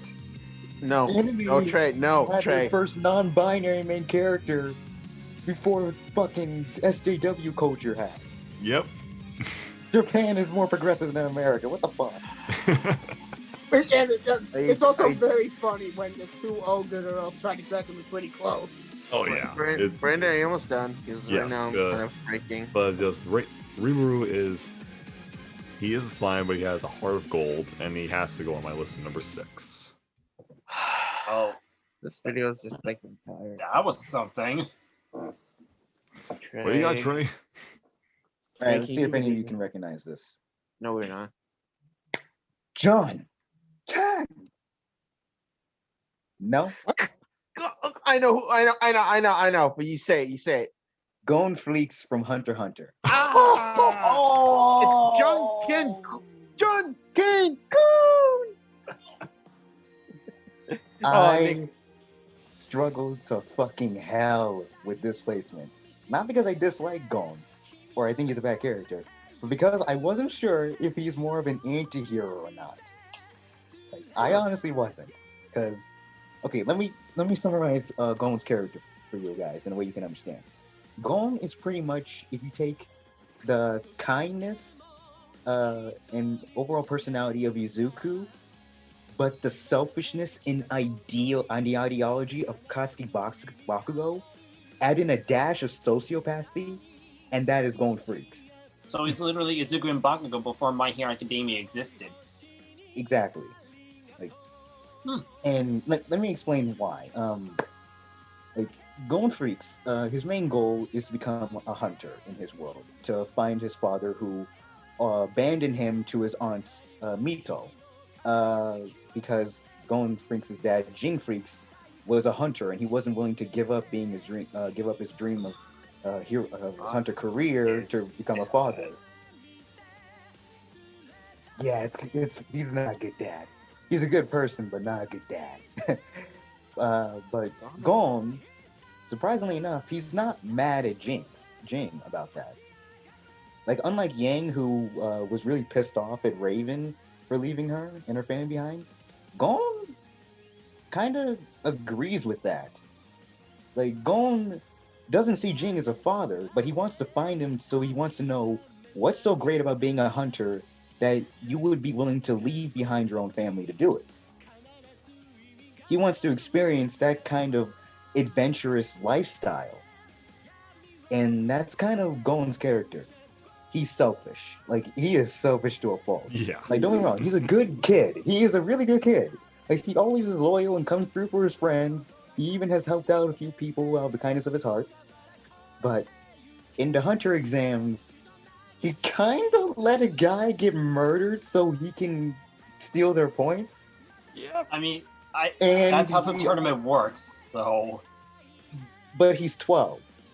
Yeah. And he also kind of sort of nearly crippled his best friend Killua in a dodgeball game to win. Okay, well, Trey, can you provide this up? Because I'm kind of seeing Gon as a villain now. And he also kind of threatened a child to kill someone out of revenge. Trey, 1, 2, 3. That's it. That's all. I'm sorry. I'm sorry. But still, like, that's actually what makes him an interesting shonen protagonist, though, because Gon Freaks, he's pretty much like your standard typical shonen archetype. Like, he's pretty much based off of Goku and Dragon Ball, except shown in a more deconstructed and darker light. In a sense, because Hunter x Hunter, despite how fun and vibrant it can be surprisingly ruthless at times. But Gon, like the way he manages to keep that childhood innocence, but apply it in such a ruthless mentality makes him kind of interesting. Like he doesn't judge things by whether they're right or wrong, but whether they're helpful or harmful to the things he cares about. And seeing him progress through the series with that kind of mentality makes him both fascinating and scary. Like, there's an instance where he fights this guy in their own in this arc called Greed Island, which is pretty much their version of Sword Art Online. Fuck, I beat that dead horse, god damn it. Anyways, he fights this guy Genthru, and to beat Genthru, he forgoes a plan that him and his friends came up with just because he didn't feel like he wanted to lose in a uncool way. In a sense, he fought out of pride. Like, he was so prideful, he let Genthru blow up one of his own arms just so he can kick him in the face. Yep. Are you almost done? Just right now.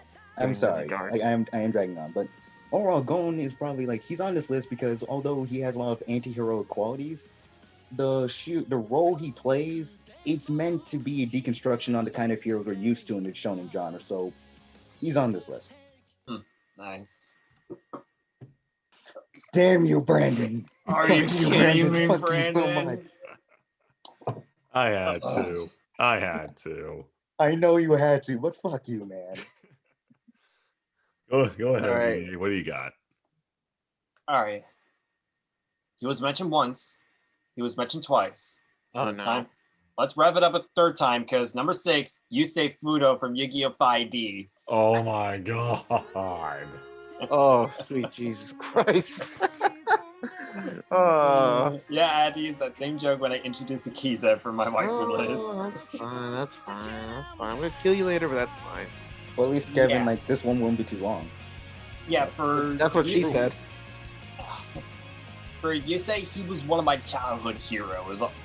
Just like in the same way that Akiza was one of my childhood crushes. Like, compared to like most of the other Yu-Gi-Oh! Protagonists, Yusei, he's very serious. Yeah, he may be very serious, but he still has a heart. I mean, it really comes after like being in the slums and being raised for caring on other people. He even like cares about his own rival, Jack, cares about Akiza, Crow, the twins, everyone. But he isn't hesitant like to give everything he got. He isn't hesitant in putting his own life on the line. Literally, even when facing up against the biggest enemies, he's still willing to fight for the end. And yeah, EDA and Brandon mentioned his deck. It's just incredible. But when he uses like the signer powers, oh jeez, he just brought that up to the max. It's just incredible. Plus, he's one of the few 5Ds did something that none of the other Yu-Gi-Oh! Franchises done. Motorcycle dueling. Literally, combining dueling with motorcycles. Yep. That is just like... What's up with this stuff? Yeah. But there's one thing you guys forgot to mention. Yusuke can fight. He can. He's very good at Oh yeah, hand-to-hand he combat. is a close quarters man. Mhm. All that training really paid off. Oh yeah. Plus, he does have a bit of a lighthearted side, especially when he was like teaching Akiza about turbo dueling just by skating. Yeah, don't you know you were a third wheel right now? This is not a date. Really? Yo, Okay, it's just not a date. It's probably a date. It was just so cute and funny. Yeah, I'm a little disappointed that ship didn't happen in the end. But hey, what happens, happens. Overall, I just love Yusei. He's bold. He can kick butt. Literally, that's my number 6. Nice. All right. Go ahead, Nicholas. EDA. Okay, now we're going to an obscure one for me. Oh dear. Again. In days of old, people feared yokai. He the leader of the 100-Night Parade was known as the Lord of Supreme Commander. He had another name, Narario. The Lord of Pandemonium. And his grandson is number 6, Rikuo Nura from Nura Rise of the Yokai Clan. What the fuck are you... What? I don't even know this one, actually. He wasn't kidding when he said obscure. Okay, well, I stumbled onto this on a whim by accident once, and then I just looked it up, just started watching it.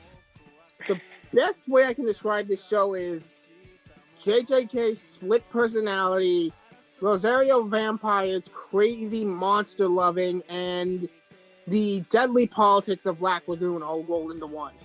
Oh shit. Oh wow. Okay. Yeah, I don't want to watch. Yeah, I'm not watching the show. I know you're not. Put it in the chat and I'll look it up later. All right.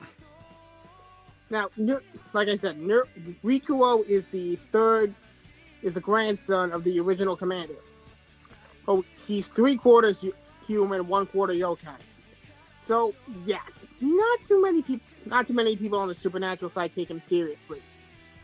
But his night form, Jesus Christ Almighty, that's something you take serious. Okay, let me put it to you this way: slicing through a mountain as a kid. Okay, he sliced through a mountain as a kid when he still hasn't mastered his powers. What did he slice it with? A sword. Oh. Okay. And yeah, he does take on this responsibility, even though he really just wants to be human. Just wants to live a normal life.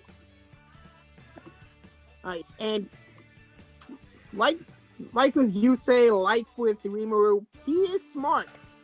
He figured when another clan was trying to take over, he figured out their plan and came up with a countermeasure.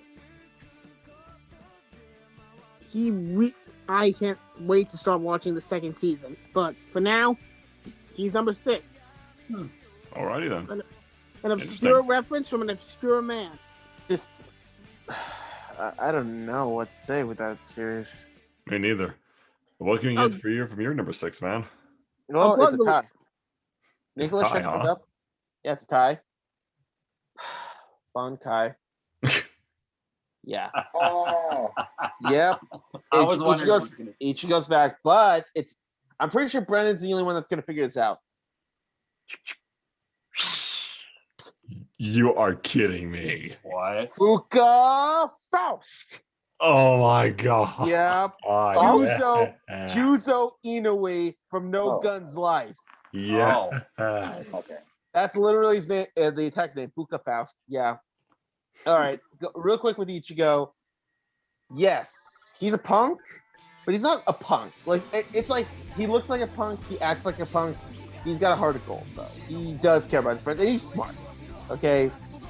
And I think the best arc for him was actually the one that people kind of hate the most, Full Brain, because that was the one where he actually started getting more character development. You know, he had no powers, and he's trying to use his powers again, but it's more that he also wants to feel useful, you know? Like, that's the thing. He might want to protect people, but in a way, he also wants to have that power to do it, you know? He wants to do that. He doesn't want anyone else to do it. It's just, he feels bad. That's the thing. If he's not doing anything to protect people, what's he doing? You know, that's the thing. So, and god damn it, you guys did not mention, like, his design. Like, his designs are really badass, you know. His first Bankai, his Hollow, and then the 1,000-Year Blood War one with his 2 Zanpakuto. Seriously, Rikuo was an excellent artist. Yeah. Can't wait to see that for the upcoming season. Yeah, which we won't get until... I mean, number 1 protector. But yeah, just Ichigo, he's still great, still punk, you know, and again, Ichigo X Rukia, so fuck over here. And yes, Ichigo's name, yes, people might think it's Strawberry, but no, it means he who protects or protected. Yeah. So yeah, fuck everyone who keeps saying Strawberry, okay? No parent would ever call their child after a fruit. Look at Dragon Ball. Or Naruto. Fuck you guys. All right, now go to Juzo. Oh my god, I did not think I would get into No Guns Live, and then I saw Juzo, and then I heard about his backstory. Yeah. He's one of 13 gunslave units, basically secret weapons. One gunslave unit can handle an army. 13 of them won a war. Juzo has a nickname though, the Brother Slayer. He's killed almost all the gunslave units except 3. Seriously, he just hunts them with his handler. But when his handler left and he killed the last of his brothers, he realized, oh shit, no one else made this decision. I chose to kill them. For the first time in his life, he chose to do something. And he fucked up. Because before his transformation to become an extended, he didn't know who he was. He can't remember his past. So after the war, you know what he decided to do? He decided to be a protector of the extended. He tries to keep them from killing each other. So that's why I told Trey that he's the Big B Wolf of No Gun's life. It's just, I love that. He's trying to protect people, even though when he doesn't get paid, he doesn't get mad. He just does the job just to do it. I mean, just his power too. I mean, this guy's strong. First episode, he punches a train. And man, later on, when you learn about his full capability, Nicholas, when he shoots his gun head, I can compare that to Misaka's railgun with that big piece of metal. Not with her coin, but with a big piece of metal. That's one shot from his gun head. And Juzo was able to actually block another shot with a bitch slap. I just love that. But he's so weak to women. Like for a guy that has, for a guy that has a gun head, he's so cute. Hell, guys, he got kissed. He got kissed by one of his friends to help him get up. And when she told him that, oh, I can't believe I spoke. Oh, can I give it to you? And he's like, wait, how did you give me the smoke? He just realized, like, oh shit, you kissed me. It's just, and he's a romantic at heart. He loves romance. Okay. Yeah. How ironic. I know, but okay. Also, don't get him wet. He does not want to rest up. Oh yeah, it is metal. Yeah, exactly. It's just everything about Juzo is great to me, and I fucking can't wait for season 3 because we need season 3. Yes, I need to know more. I need more Juzo in my life. He's such a complex character, and I just love him for it. So yeah, Ichigo and Juzo take this number 6 spot. Nice, man. Alrighty. Halfway mark, number 5. I'm not going to beat around the bush for this one because it is also a tie. And one of them, Trey actually mentioned. Jotaro from JoJo Bizarre Adventure. But who else can tie to a hero answering the call is... No. Do you think I could become a next hero? Izuku Midoriya. Oh my fucking gosh. Yeah. That's the fucking tie? Oh my god. I would not have picked that tie at the Wow. That's a good tie, but man, I didn't see that coming. Yeah. No one did. So going in first to more about Jotaro. JoJo's Bizarre Adventure is just having fun and just being a good time to watch. That's what JoJo is to me. But when we got more into the backstory with Dio and everyone else, as soon as we got to I'm pretty sure it was the third or fourth opening when you actually see the Zawaldo. Love That was amazing. I'm just like, these two are gonna go at it so hard in this part. I cannot wait, and they did. When I saw the first fight between Jotaro and Dio, when I saw the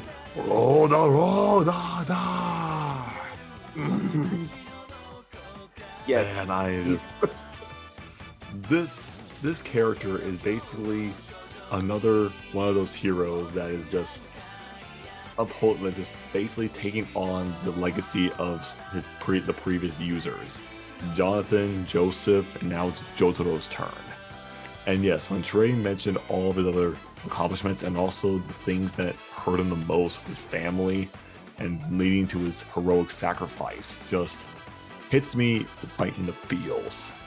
And also, I will say this, Breakdown's the best JoJo opening. Fuck everyone who says that and any otherwise. We know. You know Trader's Requiem is superior in every fucking way. Hey, come on, get props to stand proud.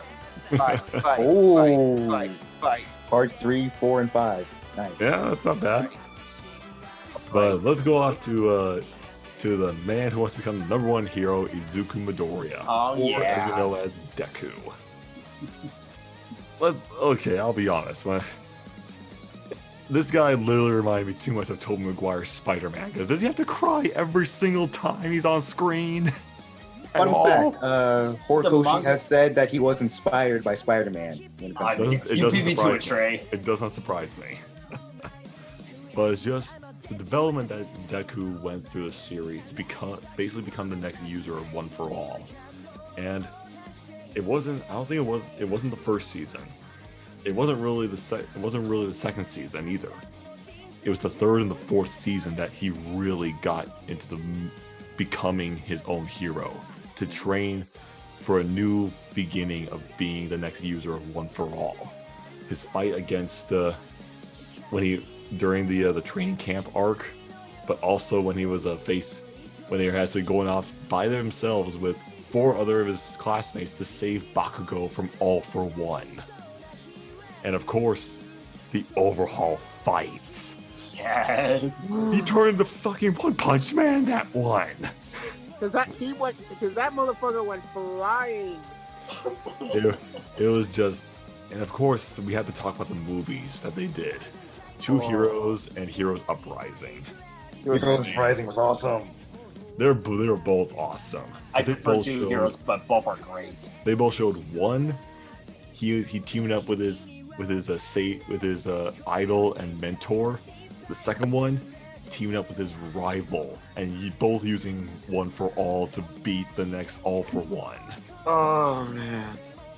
And they played the fucking song from Overhaul's fight in there. My you. Oh.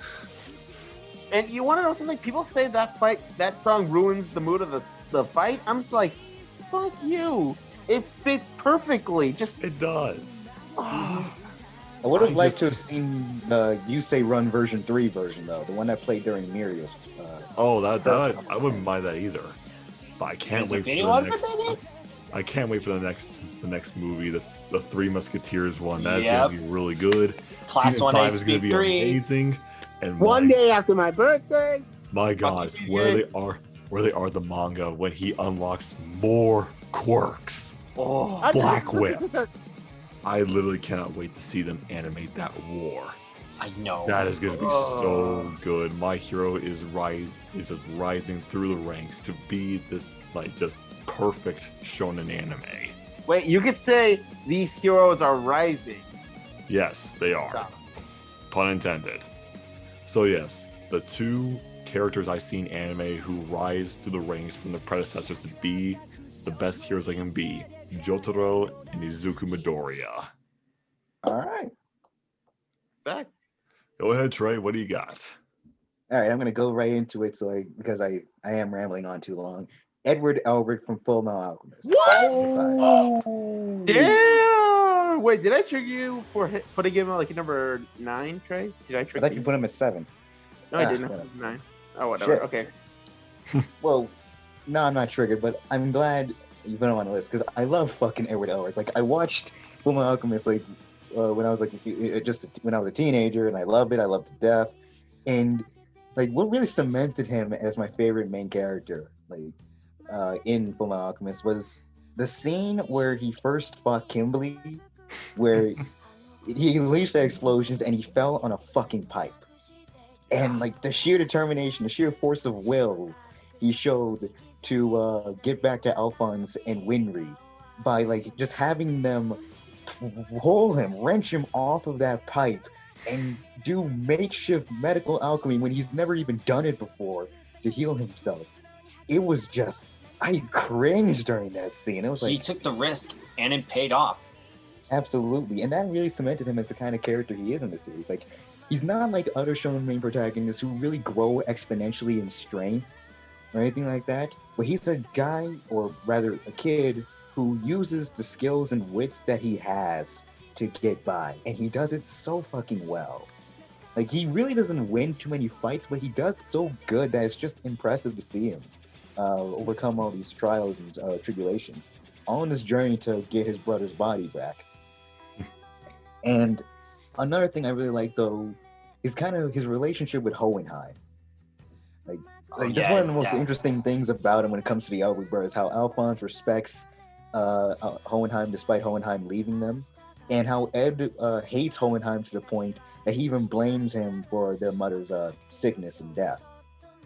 And seeing at the end how Hohenheim is begging Ed to let him be a father for once, to give his life up to save Alphonse.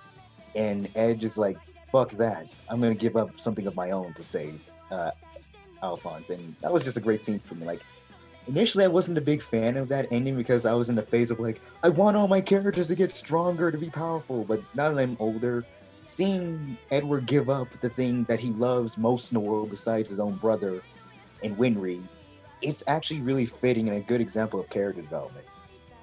And like, another visual thing that intrigues me about him is how he actually gets taller over the fucking series. Yeah, that's He's true. no longer a pipsqueak. Like, I love the scene where he's just like looking down on Winry and it's like, when the fuck did you get this tall? But Best pairing though. Mm-hmm. You almost done? sure, whatever. Anyways, Edward, number 5, yes. I'm not a big Winry fan. Yeah. Wow. Wow. Okay. Ouch. I didn't know. Okay. That's fine. We have Okay. Olivia. We have Olivia. Okay. That's true. that's all I'm gonna say. And lot fun. All And right, go Hawkeye, ahead.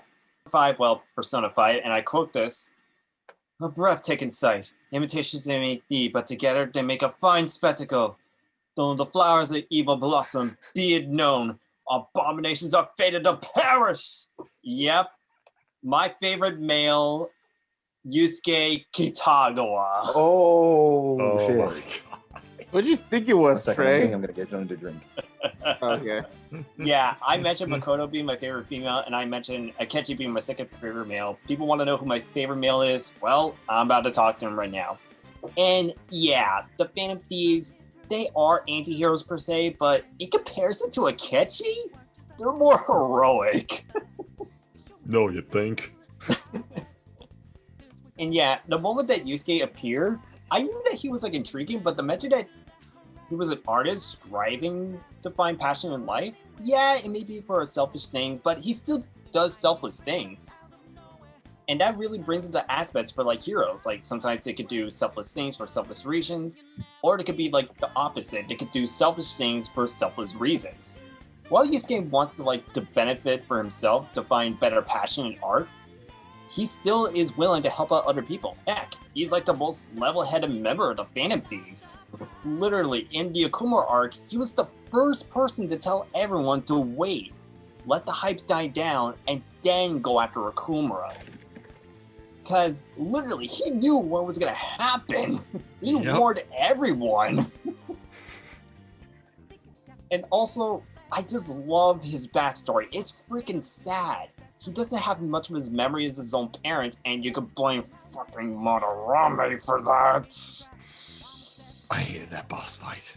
I hated it so much. I like the boss fight, but I hate Madarame. But aside from that, while Yusuke may be a bit cold, he's still very nice, and he does have a lot of funny moments, especially when he was painting on, and during one of the confidants where he was on a boat and thought people were a couple, but they were actually siblings. Yeah, Yusuke doesn't get like a clue, but he's definitely a very honest guy, and he's definitely very caring. And the way that he does in battle, yeah, he may use ice powers, but the fact that he uses a katana is just amazing. And I definitely love his Phantom Thief outfit. Yeah, it's Pretty not that cool. And yeah, his interactions with the Phantom Thieves, they're just good. Having like looking up to Joker, having like a funny relationship with Ryuji on, and especially with Futaba. When he reorganized her figures. Oh my god, I died. This is so good. Yeah, Yusuke may be a quirky guy, but I totally relate to him on a personal level because, yeah, having an artist block is not as pretty as you think. Mm-hmm. Yeah, overall, I just love Yusuke. His story arc is just good. I love his dynamic. He's very cool in battle. And yeah, freaking Goemon and Susanoo for his personas. Nice. Yeah. That's my number 5. Too bad he's not that good with money. Yeah. Go ahead, EDA. What do you got for number 5? Gene Starling. Oh my god, I knew. Gene. Wow. You really can't stop sucking the dick that is Outlaw Star. All right. The salt is real. Go ahead. What do you Fuck got? By the way, Caster Gun is amazing, okay? Hell yeah. Have you seen what that thing can shoot? Yes. Everything from lightning to black holes. If your gun can do that, wow. Yeah. It's a magic gun, literally. I just love Gene's story. Starting out as a rogue, doing whatever the hell he wants, and then developing some responsibility. He didn't have to do anything in the story that he didn't want to. He chose to do it. I mean, he could have left Melfina and had a tonic state. He didn't. He chose to go to that prison planet with, what was it, 5-7 times Earth's gravity and Something like survive that, there. He's just, the growth he has is amazing to me. And before you say anything, Kevin, no, I haven't seen Cowboy Bebop yet. So I know. Okay? I know. So that's why he's on this list. That's fine. Okay, I love this guy. That's fine. I also love the fact that for the longest time he was afraid to go into space. What? Because, yeah. Really? Yeah. Yeah. Well, that's ironic. It is. He referred to it as popping your space cherry. Oh fuck me. You know, Nicholas, this is why I respect for you every day. Hey, I have no respect for me. What makes you think I care about what you think? That's kind of That's sad. true. Kevin, lift our spirits up. Kevin, lift our spirits up, please. What's your number 5? You mean number Son of a 5? bitch. You say? No, it's not Yusei though. Oh. Oh. Synchro Summon Blackwing Arm Master. Black. Yep, Crow Hogan and IXC Summon Raid Raptor Rising Falcon. You're kidding Sure. me. Yep, Shun Kurosaki / Shay Obsidian from Yu-Gi-Oh! Arc V.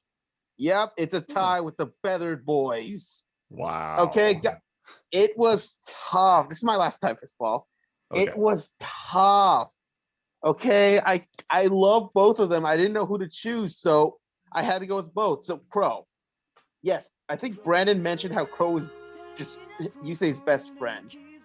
Like, dudes, he is one of the best 5D's characters. I mean, seriously, his backstory, you know, he was Yusei and Jack's technical adopted brother, you know? And man, what he did, dude, he taught kids how to play Yu-Gi-Oh! And also helped them find a home. I mean, the guy he has his own little crow's nest, you know, taking care of these kids. Like, he steals decks, he goes to prison, but he does it for the kids. Like, I love that. And goddamn it, his fucking dual runner. It can fly. It can fly. I love that. It's awesome. Exactly. Flock fighters. They're the flock fighters, Nate.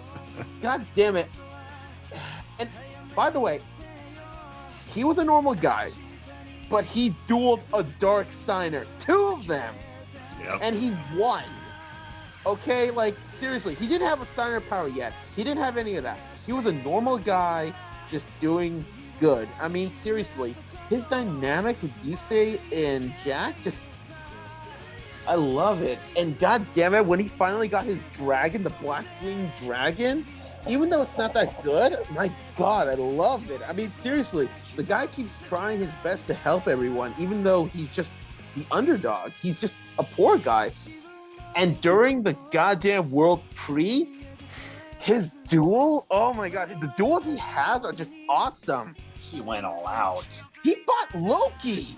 Yeah. He fought Thor and Loki, the dual monsters, okay? Seriously, he did not want to go down like a bitch. He just fought. Just seriously, I love the underdog, you know? Same. I also love how he's been a good source for comic relief. Oh my god, he has to work. He has to work different jobs because Jack's a lazy piece of shit. Yeah. Yeah, I also Seriously. love. I think my favorite comedic moment was like when everyone was looking for Yusei, and then Koro and Jack are just talking about chicken. Oh, seriously, I'm just like, dudes, your best friend has been kidnapped. You don't know where he is, and you're arguing about if chicken is too heavy on seasoning. Yeah, even Akiza was like, "This is I'm who I'm gonna hanging out with." I'm gonna cobble you, idiot. You mean clobber, Akiza? Cobble is to make shoes. Well, Well, I'm I'm gonna gonna cobble some cobble shoes some and shoes, then I'll hit cobble Kuro with them. it. The kick Crow's butt. Oh my. But yeah, on to Shay. God damn it. Arc V, Jesus Christ. I know, okay, Nate and Trey, I know you guys haven't seen it, but god damn it. Shay is from another dimension, and it was fucked. It got wrecked in war. People got turned to cards. Their homes were destroyed.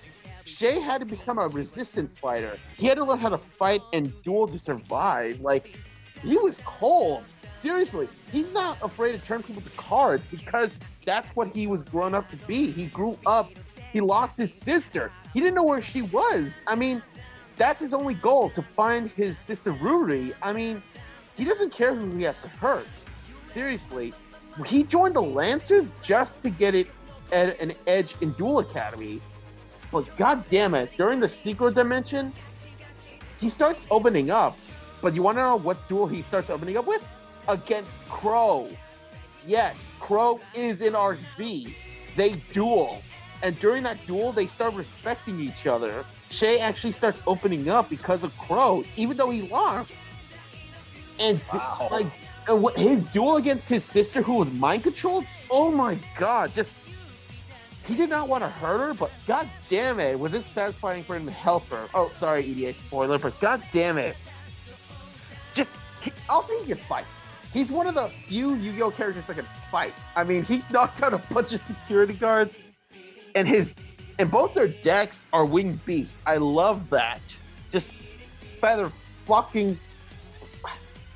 One of them looks more machine. I don't care. It's still a beast. All right. So yeah, those two are my duelists for life. Nice, man. Wow. Thank you. Alrighty, so number 4 for me. Ooh, wait a minute. Has anyone have a desire to go to a school where you're judged by your magic power? Wait a minute. Wait. So I think I know what you're talking about. Wait. It is Tatsuya Shiba from Irregular and a Magic High School. I knew it. I've been meaning to watch that. Is it Damn. good? It is great, man. I love that show. That's another one adding then to the queue. Because Tatsuya, he's literally like the Winter Soldier and Captain America in one. He is just, he's an irregular. He can act, because a lot of times with the school that they're at, they channel magic power through like glyphs and whatever it is to form like projectiles or barriers or whatever you could think of. He uses his magic to actually just amplify his own weapons, which is 2 pistols. He fires magic bullets. This guy is just so like, I cannot believe how the first season was underrated, but as soon as we got season 2, I was so happy because it dived more into both his and then Mitsuya's backstory, because he was tasked to basically house her because she's a weapon. She's a clone, but also she's basically mixed from a DNA from a weapon and a human. It's tragic, and they're basically posing as brother and sister, but throughout the show there's always this joke on like, they're like, she's basically trying to be all close to them and like, you're brother and sister, like and that they're not brother and sister. So Oh, thank fucking God. I was about get your to head out of say, the gutters, is this all of you. I was about to say, is this like the magical version of Alabama? No. No, but if you guys also haven't seen it, well, I say watch the movie first, because the movie is kind of like a standalone thing. You don't have to watch the seasons to know what's going on. But when we get to season 2 and the next movie that's supposed to be coming out, it gives Tetsuya his armor again when he wore back when he was an agent. And my gosh, that armor is so cool.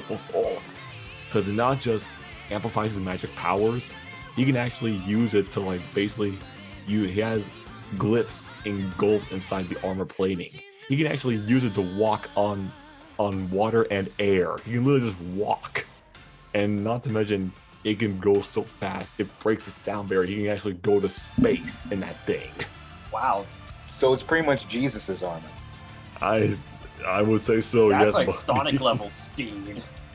it is absolutely incredible how the show just makes me just want to know more about their backstory, because they're feeding you. They're not giving it to you all in one go like a lot of these shows do. They're laying out the grounds easily for you to know what's going on and have an idea about where it's going to go. I don't know if there's going to be season 3. I really hope there is, because I just finished season 2 and it ends on a major cliffhanger that if they don't do that, I'll probably read the manga, which I probably should do anyways. So Tetsuya is the irregular, but he is by far the most magical person I've seen in anime. He is my number 4 spot. So Trey, what do you got for your number 4? All right. My number 4 is also a high schooler. Oh, really? Oh, And I know. He realized that people actually die. So for the people he knows, he wants them to have proper deaths. Oh my god. Yuji Itadori from Jujutsu Kaisen. Look at Yes, buddy. Let me just say that Yuji Itadori is such a big fucking breath of fresh air. Flash Like- hair? Fresh air, you know what I said. But like he's like a shonen protagonist, but he's the kind of shonen protagonist I can actually see existing in real life. Like, okay, let me put it like this. I said before that Araki, the creator Jojo, made Jotaro to be the kind of guy that's a hero, and Josuke is the kind of guy that's more like your buddy. That's Yuji Itadori. You know, he's more of the kind of guy that you can see as someone you can trust more so than look up to. And I love that about him. I love his kindness and how much he values life. And I fucking love his motivation for being a jutsu sorcerer. It's like, you know, like again, I'm quoting Fate here. It reminds me of Shiro, but in a different way. It's like, you know, he's not looking to become some ideal person of justice or anything. He just wants to help people because he feels that, you know, it's his duty as the one person capable of handling being Sukuna's vessel. You know, he doesn't want to help everyone, just the people that he feels he's powerful enough to actually help. Mhm. But oh my fucking god, does Jujutsu Kaisen hate him? It Yes. fucking hates him. They just gave him the middle finger. Like, he's the kind of guy, like, this is the kind of world in Jujutsu Kaisen where he wants to do good, but Jujutsu Sorcerer just says, nah, fuck you, bro. You dare have that kind of altruistic reason? Fuck you. Like, it puts him through trials and tribulation over and over again. I'm not going to spoil anything, okay? But Brandon knows what I'm talking about. Yep. Over the course of the series, so many things happen to him where he just reflects on the positions he's in, on what he's going to have to do in the future, on what he has done, and how that he can actually reconcile that with his goal of being someone that can help people. And in the latest arc, like, oh my fucking god, the development, like, in the latest arc, he is beaten down physically, mentally, and emotionally, but he comes out stronger for it. But the kind of person he comes out as, it's both awe-inspiring, but also kind of scary. Seeing this kid, who was just a normal kid, just sending flowers to his grandfather on his deathbed and hanging around with his buddies, become this hardened jujutsu sorcerer over the course of the series. It is like one of my favorite examples of development. I am excited for how this series is gonna go in the future, because we're not even fucking halfway done No, we're the not. overall story. Wow. Yeah, like, I don't even think we're at a core. Like, I think somewhere, like, Gege Akutami and his editor has said that he plans Jujutsu Kaisen out in, like, 3 different acts. We're at 137 chapters, and we just finished the first actual climax. Yep. Okay then. We have a Like, we journey just- to go, my friends. So, Itadori, my number 4. Nice, Nice. buddy. Fucking thumbs up. What do you got, Nate? All right. Well, Trey brought up Yuji Itadori. I'm gonna bring in his rival, Megumi Fushiguro. Fucking love him. Yeah, and no disrespect to Yuno and no disrespect to Bakugo, but Megumi is best rival Oh out of yeah. the big three. Yeah. Oh my god. Literally, his first appearance, he may seem like apathetic, which he is. But he still has like a heart of gold. Kevin mentioned it too. When Yuji ate Senkuna's finger, he really wants to help him.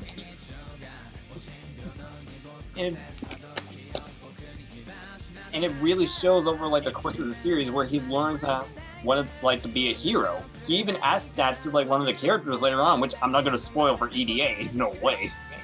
But from his growth so far, it's just amazing. He went from a guy who just didn't really care to a guy that really does care. And also his freaking abilities. Oh jeez. It's like summoning.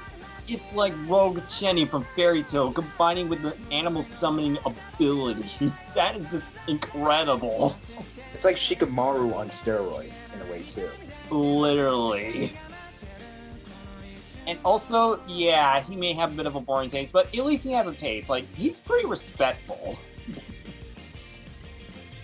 And say, and you're gonna have like a good looking woman, you're gonna have one that has like a good personality, one that appeals to him. And it really stands for his backstory, which again, I'm not gonna like fully spoil, but man. Nah, EDA should have seen it in episode 5. So Yeah. Tsuneki. It was pretty sad, but hey, Kai's is known for doing that shit to everyone. All right. Absolutely. Nicholas. Yeah. Nicholas? So my second tie. Oh. Oh, wow.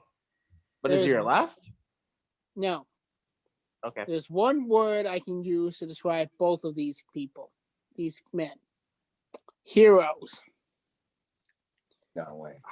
Wait. Izuku Okay. and Shinra. What?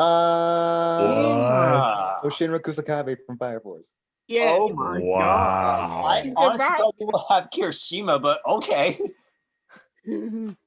I tried to limit it to one per series because, god damn it, there are a lot of good ones. Fair, Yeah. fair. Oh, yeah. Let's start with Izuku. Okay. He's basically a hero otaku, and I do not mind that one bit. Okay? And yeah, I can relate to him being bullied because raise your hand if you've been through that. Oh yeah.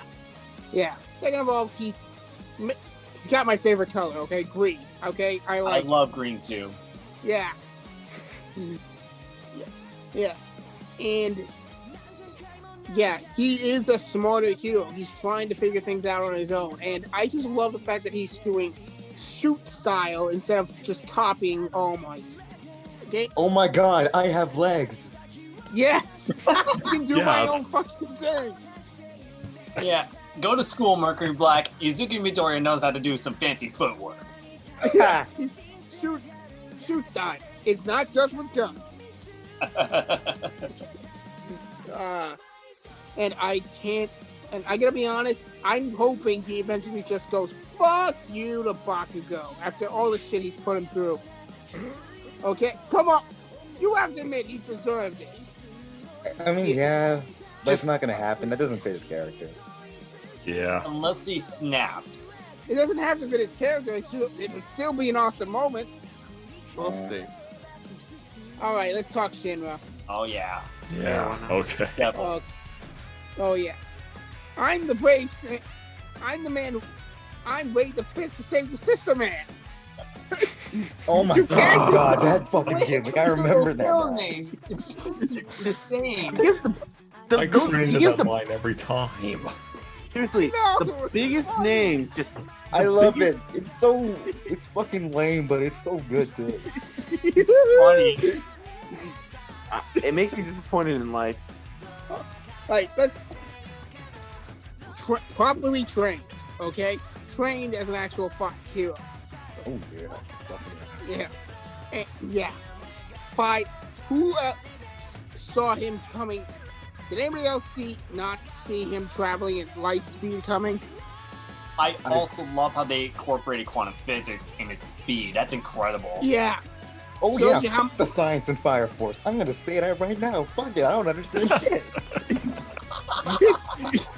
Listen, when you go at a certain point when you study science, you end up just realizing it's magic, okay?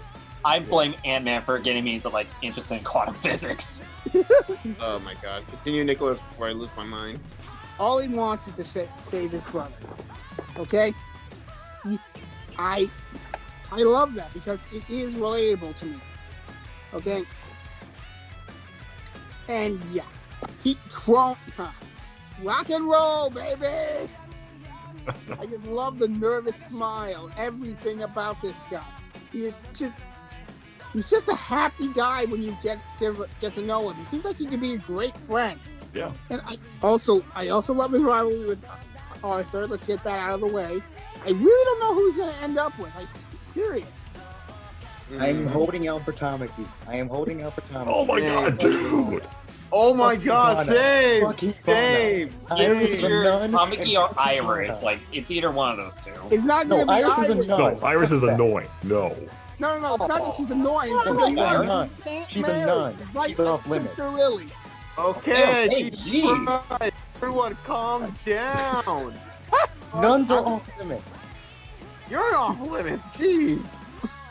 But Nicholas, go before I murder these Yeah. people. Exactly. Yeah. Yeah. And I also like that he does try to save everybody, regardless of whether or not they actually want. I mean, he did try his damnedest with Inca. Oh. He tried. I will say he tried. He tried.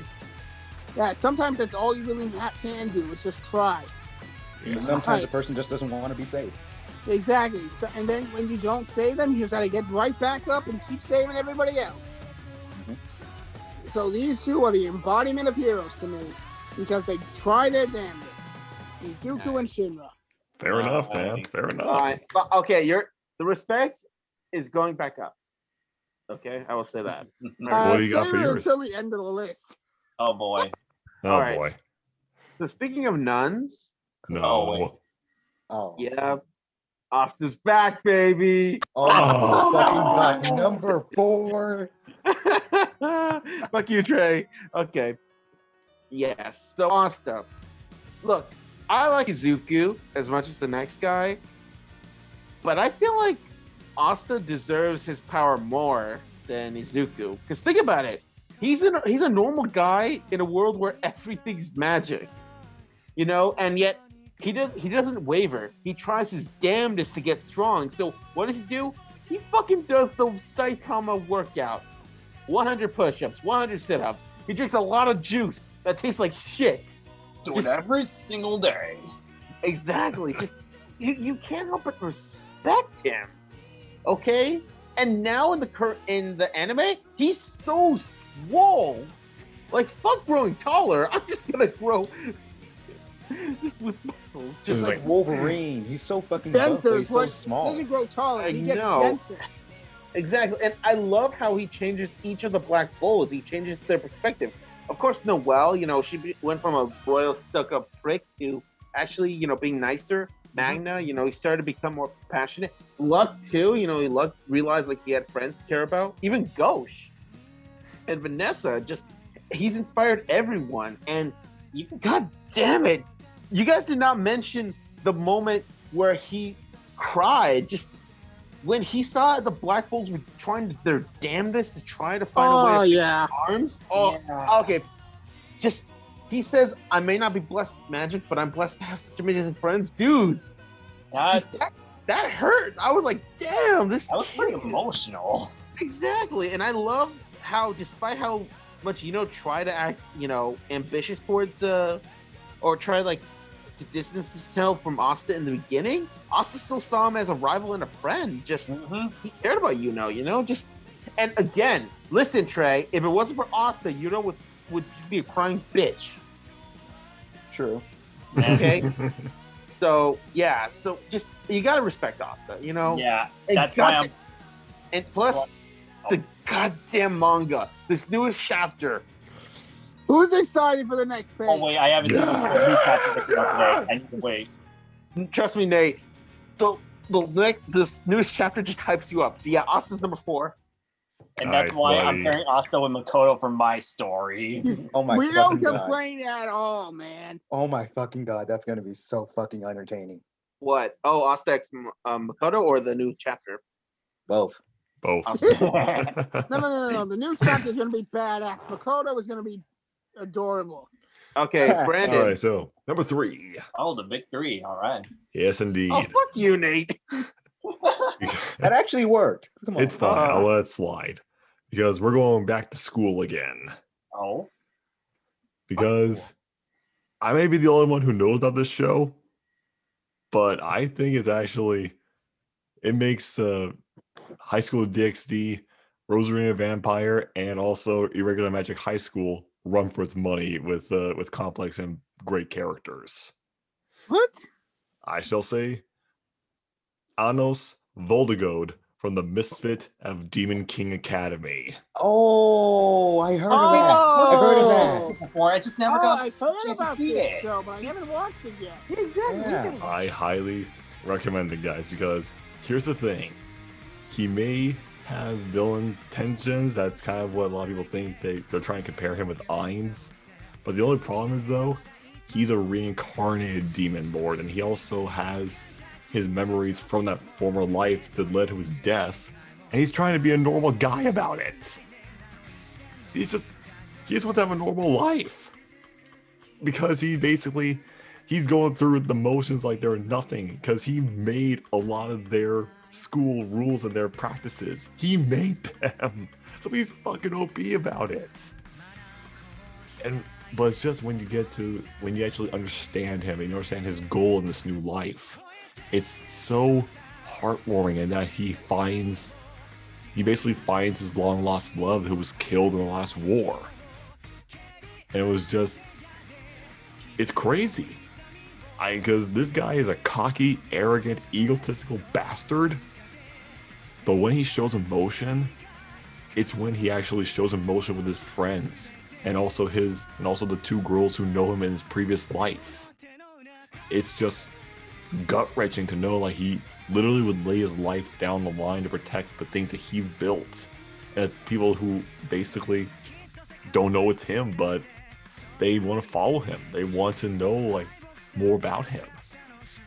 I literally don't know how this season was like, just kept me engrossed all the way through. I thought I was gonna be bored of it by like episode 2 because that's my thing. I go to like episode 2 and if I'm bored by it, I'll drop it. But this show the characters were so well written. It's also, again, like Yashahime has plenty of good waifus, okay? Oh no. Yes. So if you watch that, be warned. Oh dear. I already struggled out with Yashihime and Jujutsu Kaisen. I'm worried for this one. Oh dear.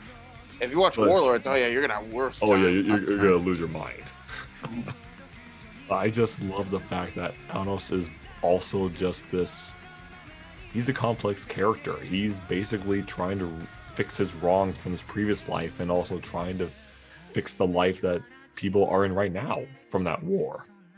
And I highly recommend it because we're supposed to be getting a season 2 pretty soon, and I'm actually excited for it. So it has great magic powers. It has a really good story, really good complex characters. I highly recommend, and it's basically does the demon school right, in my opinion. So Anos from the Misfit of Demon King Academy takes the spot at number 3. Nice. Respect. All right. You guys know what's better than being the Wizard King? No. Being the Pirate King. Yes. Oh, Oh no. Monkey Did D. Nicholas? Luffy from One Piece is my number 3. Fuck Oh. all of y'all. Well. Fuck all of y'all. All right. Well. Fuck Bye. all of y'all. Bye. Fuck all y'all. Okay. You fuckers need to put some respect on Luffy's name. That's what. All right. I mean, if you guys don't want to hear about it, just mute, okay? You know what? Here. What's the salt you have for this? God. Oh, I'm so sorry. I didn't know how this thing worked. Jesus Christ. If people say that EDA triggers people, oh, jeez. Oh, no, the EDA does. Trey, do you hear this or do you need me to turn it up? Okay, let's let them be fair. Let's let them be fair. Come on. All right. You guys need to understand that Luffy was alongside Ichigo and Naruto when it came to defining what it means to be a shonen hero for a lot of our modern shonen genres. Let's be real about that. And also, a lot of people consider Luffy to either be plain or just a dumb character when he's more than that. He is a character who has pretty much finished their character development by the time they start their journey. Because Brandon, what you mentioned about a character's backstory being revealed over the course of the story, that happens with Luffy. We figure out his past during the events of Marineford over the course of those events. His backstory with Shanks is revealed to us in the beginning, but we see how he grew up to being as strong as he was when Garp left him in the wild with Ace, and how he became brothers with him and Sabo on pretty much an island where like there's this kingdom called Goa Kingdom, I believe it is, where nobles literally dump garbage outside of their walls, and all the poor people and pirates are forced to just live there. And eventually, Sabo, who was the son of a noble that ran away, he gets kidnapped by pirates hired by said noble. And then the pirates that kidnapped Sabo force Luffy and Ace to burn down the entire trash town surrounding the kingdom. On top of that, Sabo is believed to be dead because a dick-ass celestial dragon fired a cannonball in his ship when he tried to sail away. All of that trauma he had to go through on top when he was only like 10 years old. So like Luffy already went through his fair share of struggles before he started his journey. Which is why by the time Ace left and when he was fully trained and prepared, it's why he is the way he is. Like Oda, when he writes One Piece, he doesn't show Luffy's thoughts, he shows his actions. Because at times we see Luffy just stare at someone, waiting to see what happens, being introspective before coming to a decision. And the way he pushes his values on all of these people and to help them or hinder them as he sees fit is just fascinating. How he, his line to Sanji is one of my favorites, about how Sanji was trying to put protecting a ship that belonged to his head chef over his own life. And Luffy tells him, this is a fucking boat. This guy saved you and you're gonna waste your life on a boat after he put his own life at risk to save yours? Because Luffy went through that. Shanks gave up his arm to save Luffy. And when you think about it in that hindsight, that makes him a much more interesting character. And that's not even touching on what he goes through in Marineford. And the way he uses his devil fruit, he is not an idiot. He just lacks knowledge and common sense, okay? I mean, given where he's raised, I'm not surprised, so... I will give him this.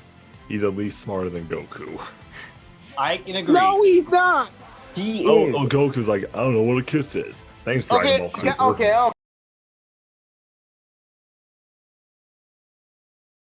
And it came to a point where Usopp more or less accused Luffy of being someone that will toss away his crewmates when things get tough. That's pretty much calling out your superior on their entire core of being a person. And at that point, Zoro makes it clear to Luffy, Usopp needs to apologize. You need to be a captain. This isn't just a game. And Luffy takes that to heart as things go on. Mm-hmm. So yeah, those are the reasons why. Are you done with your rant? All I can say about this number 3 is this. Reciprocal burst. Tenya Iida from My Hero Academia. There he Wow. Okay, well, we at least broke the Izuku trend. Emergency That's good. exit.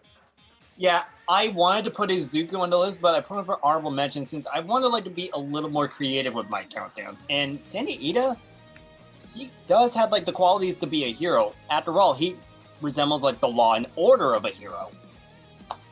Literally, there's like a reason why Izuku passes the mantle of class president to Tenya, because Izuku trusts Tenya with leadership a bit more. So Iida has to do everything he can to be a great leader. And on top of that, he has to live up to his family expectations to be the next Ingenium. Which, by the way, that hero costume looks amazing. I love it. There was a reason why he was the MVP during the combat trial. He literally embraced that villainy without doing much collateral damage. That was just amazing. True. And also how he got so fully into character during the hero and villain training. That was funny, yeah. Tenya was like one of the funniest characters I've seen. Like, he's so over the top while being strict at the same time. I just love that dynamic with him. That's not now hero behavior.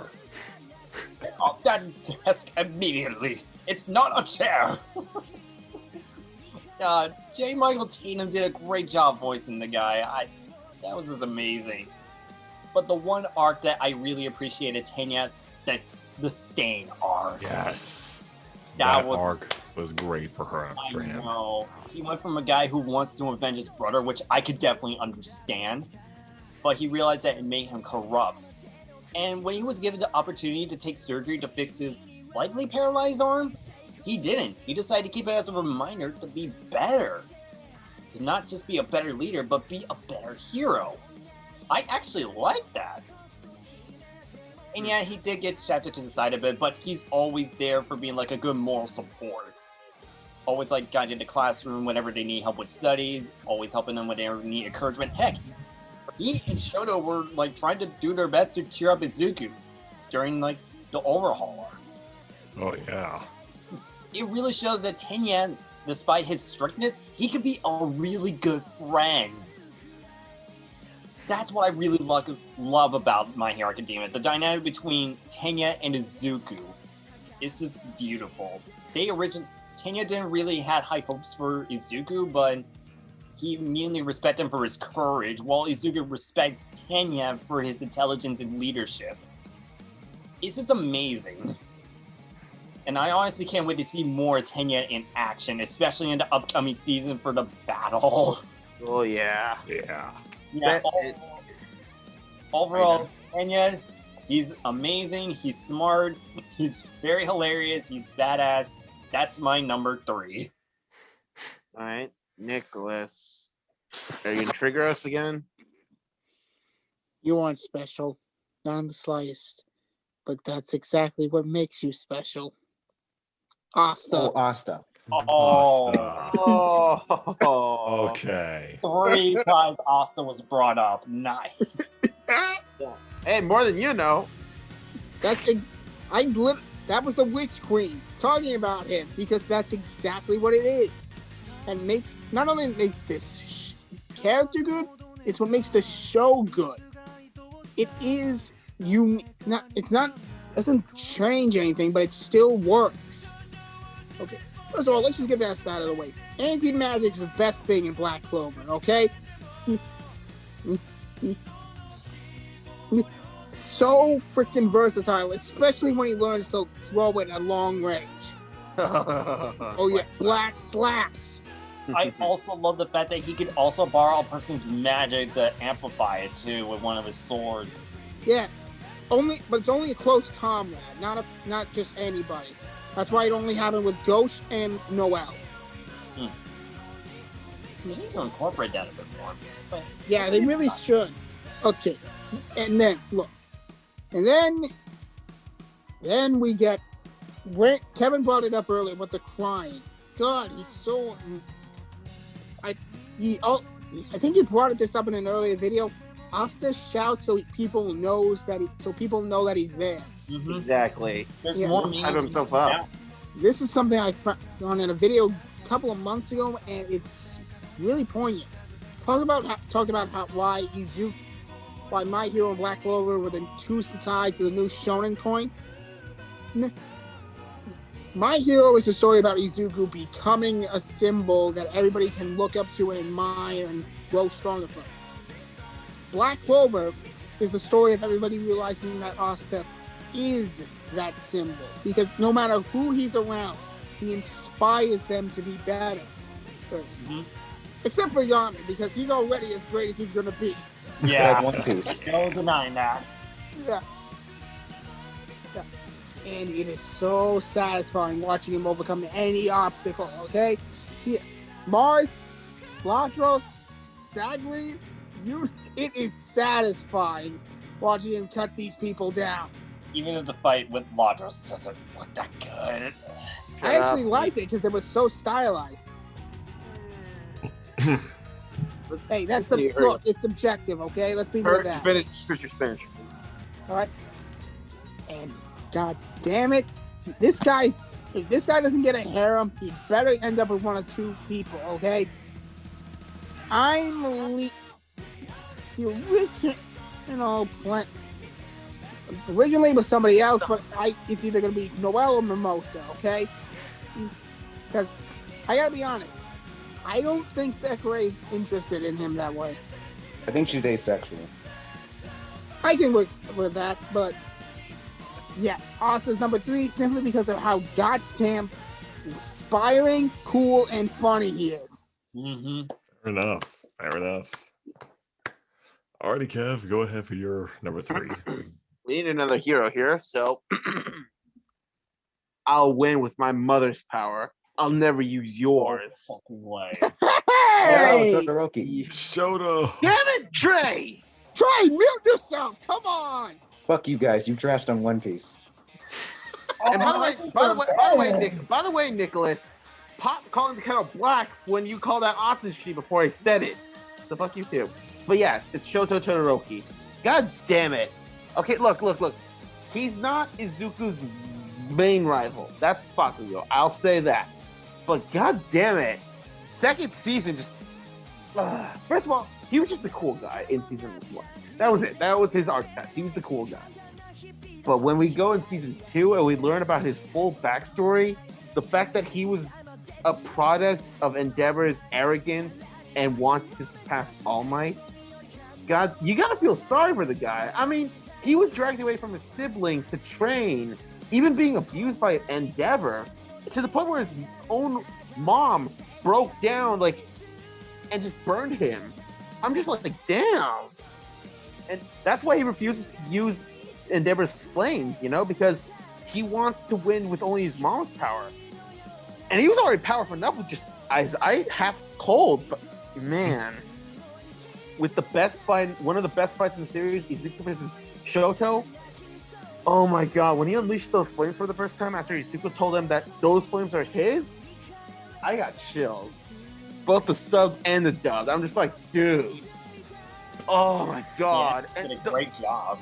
I know, and I love the subversion that instead of Izuku winning, it was Shoto who won. It was just great. And man, when he fought Stain as well, that was great. I just love how he's slowly opening up. Instead of being this cold bastard, he's helping people. He helped Momo. He helped Bakugo when he needed him. Oh my god. I love how he and Bakugo are the only ones that didn't get a license. I love that. Oh my god, that was like... Who I saw that coming? Notice how Bakugo and Shoto are kind of like a sitcom together on Yes, they are. Yes, we need a sitcom with just the Raise your hand if you would watch that show. Yeah. And also, I love how Shoto developed a sense of humor. Can I? Okay, let me tell it, Nate, because it's not your list, all right? But Yeah. yes, he's the hand crusher. First of all, oh my god! But also I love how in both movies he had something to do, especially in Heroes Rising. He fucking froze Chimera. Oh my god!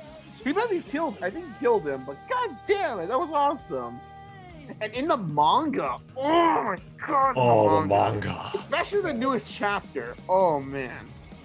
So fuck you, Trey, for saying Shoto didn't get development. He's getting so much development. I love it. So yeah. I'm glad he's gonna be a bigger part in the third movie, though.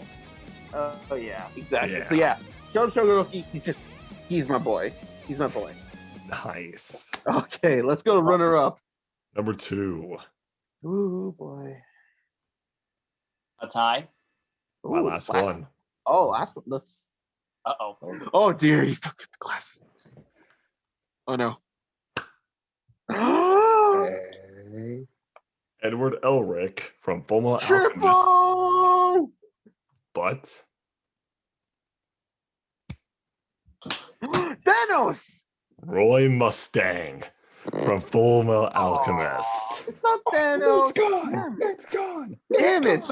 It's So not you've got the Thanos. snapper and the clapper. Ha. I Wait. I think Nate has Roy for number 2, right, Nate? You'll find out. Oh. Okay, go ahead. Okay, I'm sorry, Brandon. Go ahead, please. All right, so being quick with Edward, I just love this guy because he is the underdog rising up to be the ultimate, just be the hero that they need.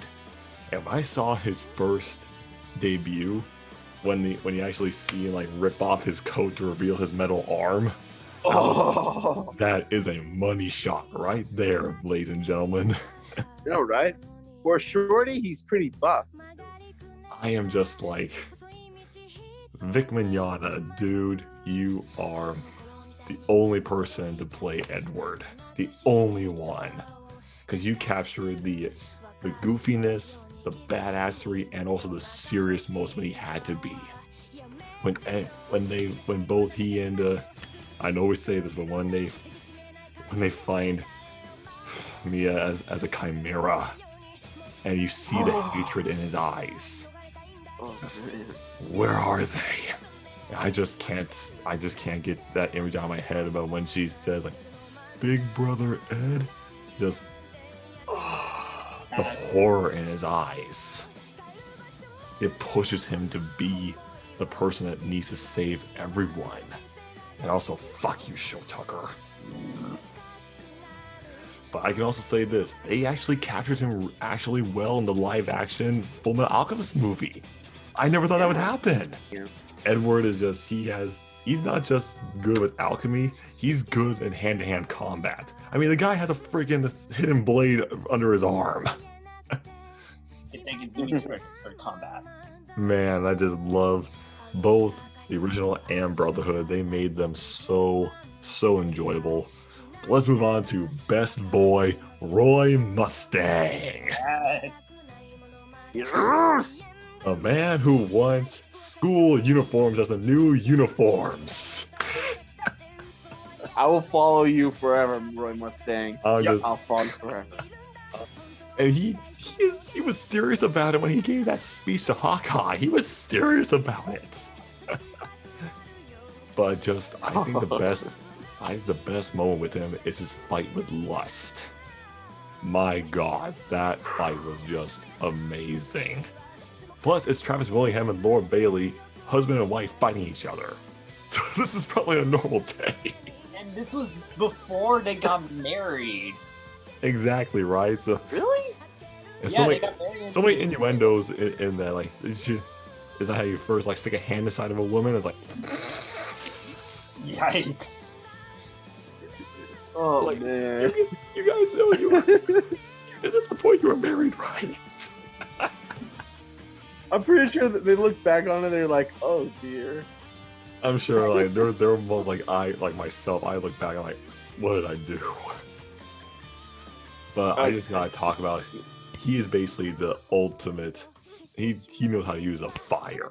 Okay, just he is serious to the core. He will end anyone without batting an eye. And I just cannot believe the amount of development he even got in Brotherhood. Man, Fullmetal Alchemist was basically one of those animes that just pushes the envelope on how anime should be the whole focus of how it is here in the States. It was this anime and just all the classics we remember that made anime so popular as it is today. But I had to give it up to two of the best characters that got me into anime, Edward Elric and Roy Mustang. Nice, Brandon. Thumbs up. By the way, Nick, fuck you. All right, Craig, go. Dude. Well, that's right. No, you didn't. No, you didn't, Nate. No, you didn't. I'm excited for this one because this is my first ever tie in any Oh. list. No, it's not. Wait, is it? Yeah, he's never made a Yeah. time before. Oh, I know. I bet I know who's in this. These two, they are both great characters in their own, in my opinion, but they work best because they are in the same series. This is my favorite rivalry in the anime genre at the moment. Izuku Midoriya and Katsuki Bakugo from My Hero Academia. What I tell you guys? I can accept This is that. gonna I can accept that. Yeah, I'll accept that. Yeah, that's fine. All right. Well, I'm gonna go get my shotgun. Now, I'm gonna be real with every single one of you. I hated Bakugo. I hated the shit out of him at first. That's fine. As we all did. That was Like, nice. here's my journey with Bakugo. Season 1, I hate the fuck out of him. Season 2, I grew to ignore him and just appreciate everything else. Season 3, okay, you have my attention after blowing up Shigaraki's face, and holy shit, are you crying? Why the fuck? You feel guilty? You're capable of feeling guilt? And then I read the manga and I'm like, fuck it, this is my favorite fucking character. But like these two together, like I'm a sucker for duality and dichotomy, like, and the fucking parallels and contradictions between each two. It's like Horikoshi, like they're so opposite of each other that they have the same color scheme except reversed in their costumes. What the shit? Like, even their fucking like development and roles in the stories are already opposites of each other. Izuku is developing his physical capabilities, becoming strong enough to wield one for all, so he can become the #1 hero because we know he's going to become the #1 hero in the story. Katsuki's development isn't physical because he already is a physical prodigy. It's learning how to not be a piece of shit and actually how to express his emotions properly. And we have no fucking idea how he's going to end up in his story. Like, for all we know, Horikoshi could kill him at the end of the story. Honestly. They were close though. But I'm not gonna say when though. But I love how they represents two coins of the opposite side when it comes to heroism. Because a lot of people say that Katsuki Bakugo is completely wrong when it comes to his ideals of heroes, when he's really not. Okay, he idolizes winning, and when you think about it, that's actually true in real life. Like, a lot of people's role models in real life are winners, athletes, celebrities, political figures. We idolize them because they were victorious in whatever endeavors they set themselves upon. And Katsuki Bakugo represents that idolization of that, the same way Izuku Midoriya represents the admiration and respect for selfless sacrifice. And how they take on each other's ideals to adjust their own. Like how Izuku gains more of a drive to win, like when things are at their tough. Like, he usually doesn't have a drive to win unless Katsuki is involved for the earlier seasons. Let's be real. Like, he threw the match for Shoto Todoroki, nearly crippling himself in the process to save him. Like, I respect that, but that was kind of dumb. Let's be real. So it's nice to see as he goes along, he's trying to save people, but also actually fucking win at saving people. And seeing Katsuki realizing that, you know, saving people is a form of victory in itself. And it fascinates me seeing competition applied to heroism. Because usually heroism is like, you know, just other people first. But no, like actually working your ass off and treating being a hero as something you can actually improve on and be the best at. Because like being the best hero means you're just the best at saving lives. And that sheer fact to me, it redefined how I view heroism in general, as I've said.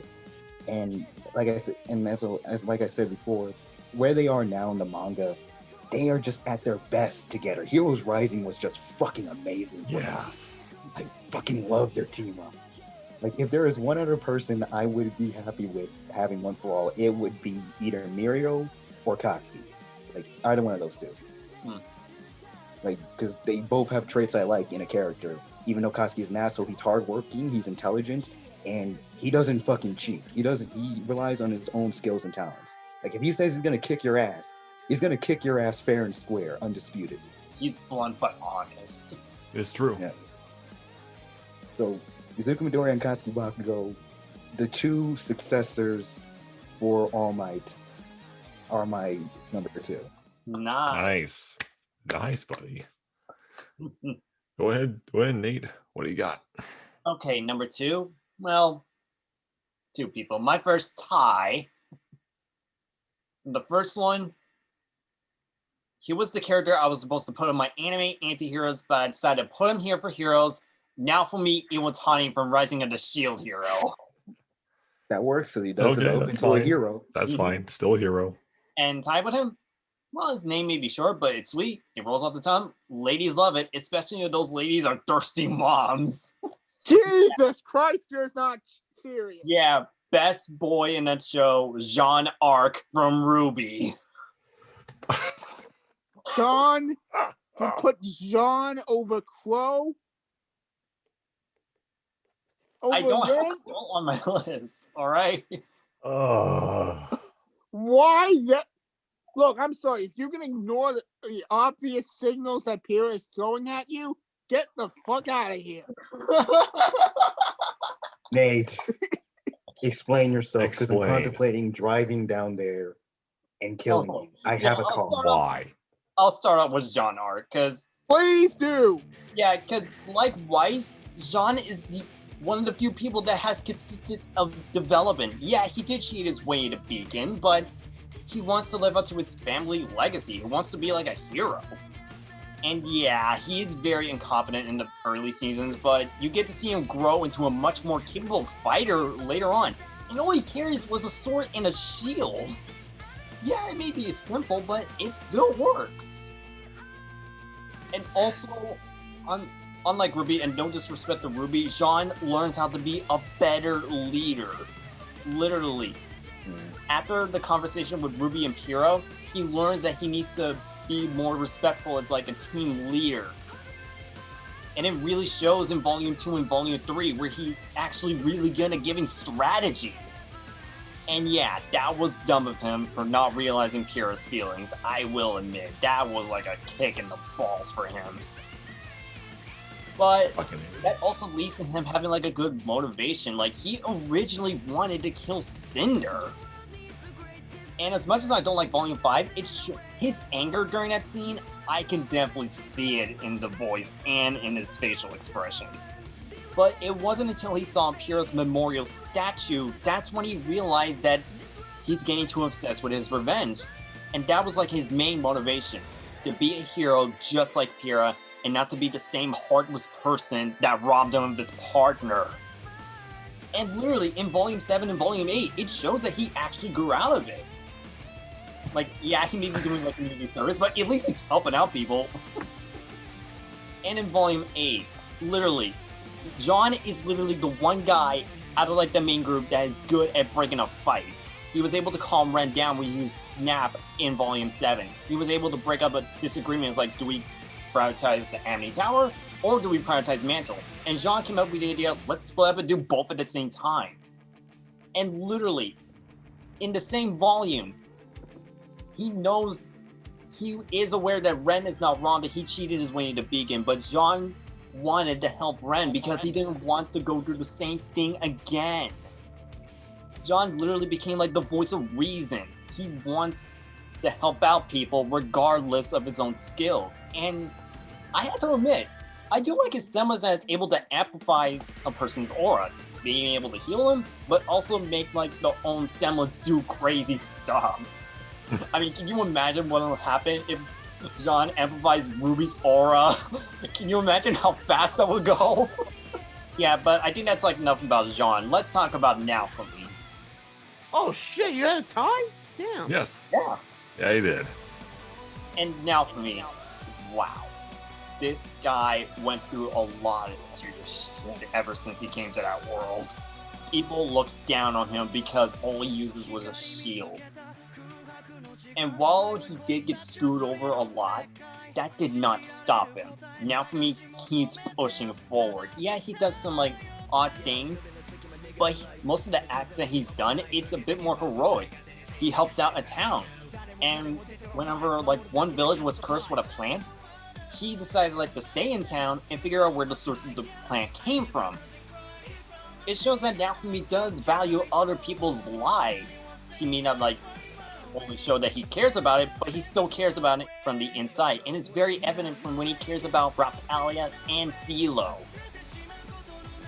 And it really embodies what he actually sees in them. He actually sees them like his own siblings. He also sees them as his own children. After all, Naofumi did have a little brother in his previous life. Yeah. So it really shows that Naofumi is a really good big brother. And when he actually rose up to be very good, even though some people don't fully acknowledge him, the way that he rose up in the ranks, and when he finally cleared his name, it was the most satisfying thing. And even during that time, that he will not hesitate. Yeah, he may kill now and then, but he knows when not to kill, because he knows that killing could actually go a bit too far and can actually ruin someone's reputation. And also, the way that he uses his shield abilities is just incredible, especially with the Wrath Shield. Oh, The Rage Shield, yeah. that is one of the most badass shields I've ever seen. Yeah, overall, Naofumi and John, they're like the underdogs, but the way that they rose up into being heroes, the voice of reasons, and technically the big brothers of their own respective groups, they just got my respect. Number 2. Alrighty. Next. All right, final tie. Tanjiro. This high? And you guys know what this means, right? Oh, Gurren my Lagann. God. Gurren Lagann. Yep, Simon the Digger. Wow. Two reluctant heroes. That's how I see was not them. expecting Tanjiro to be higher. Wow. Wow. Okay, let's start off with Tanjiro. Because here's why he's high for me. It's his kindness. It's his compassion. He is different from every other shonen hero, pretty much, because most of them are just trying to get stronger for the sake of being stronger or for revenge. But Tanjiro, he just wants once again, he wants a normal life. He just wants his sister back. And what really sold it for me was with the Spider Mother. He changed a devastating attack into a gentle one, because he saw how she was just surrendering. Any other demon slayer would have just gone full steam ahead, ready to take her head off with as much force as possible. He made it as gentle a death as possible. I don't remember the last time seeing a character do that. It really stuck out with me. It's rare. Yeah, and plus 2 words: Fire Dragon. Come on. Yeah, but it's okay. So it was Water Dragon first, then Fire Dragon. So The water boiled so much it turned into fire. I don't know how that works, but yeah, that works. It's Magic. it's a visual effect. It doesn't need to make sense. True. And now let's talk Simon. I mean, you want to talk about from a rags to riches story. Literally underground for its entire life. Just hanging out to one of the most charismatic characters ever. Okay? Find his place, and he does that.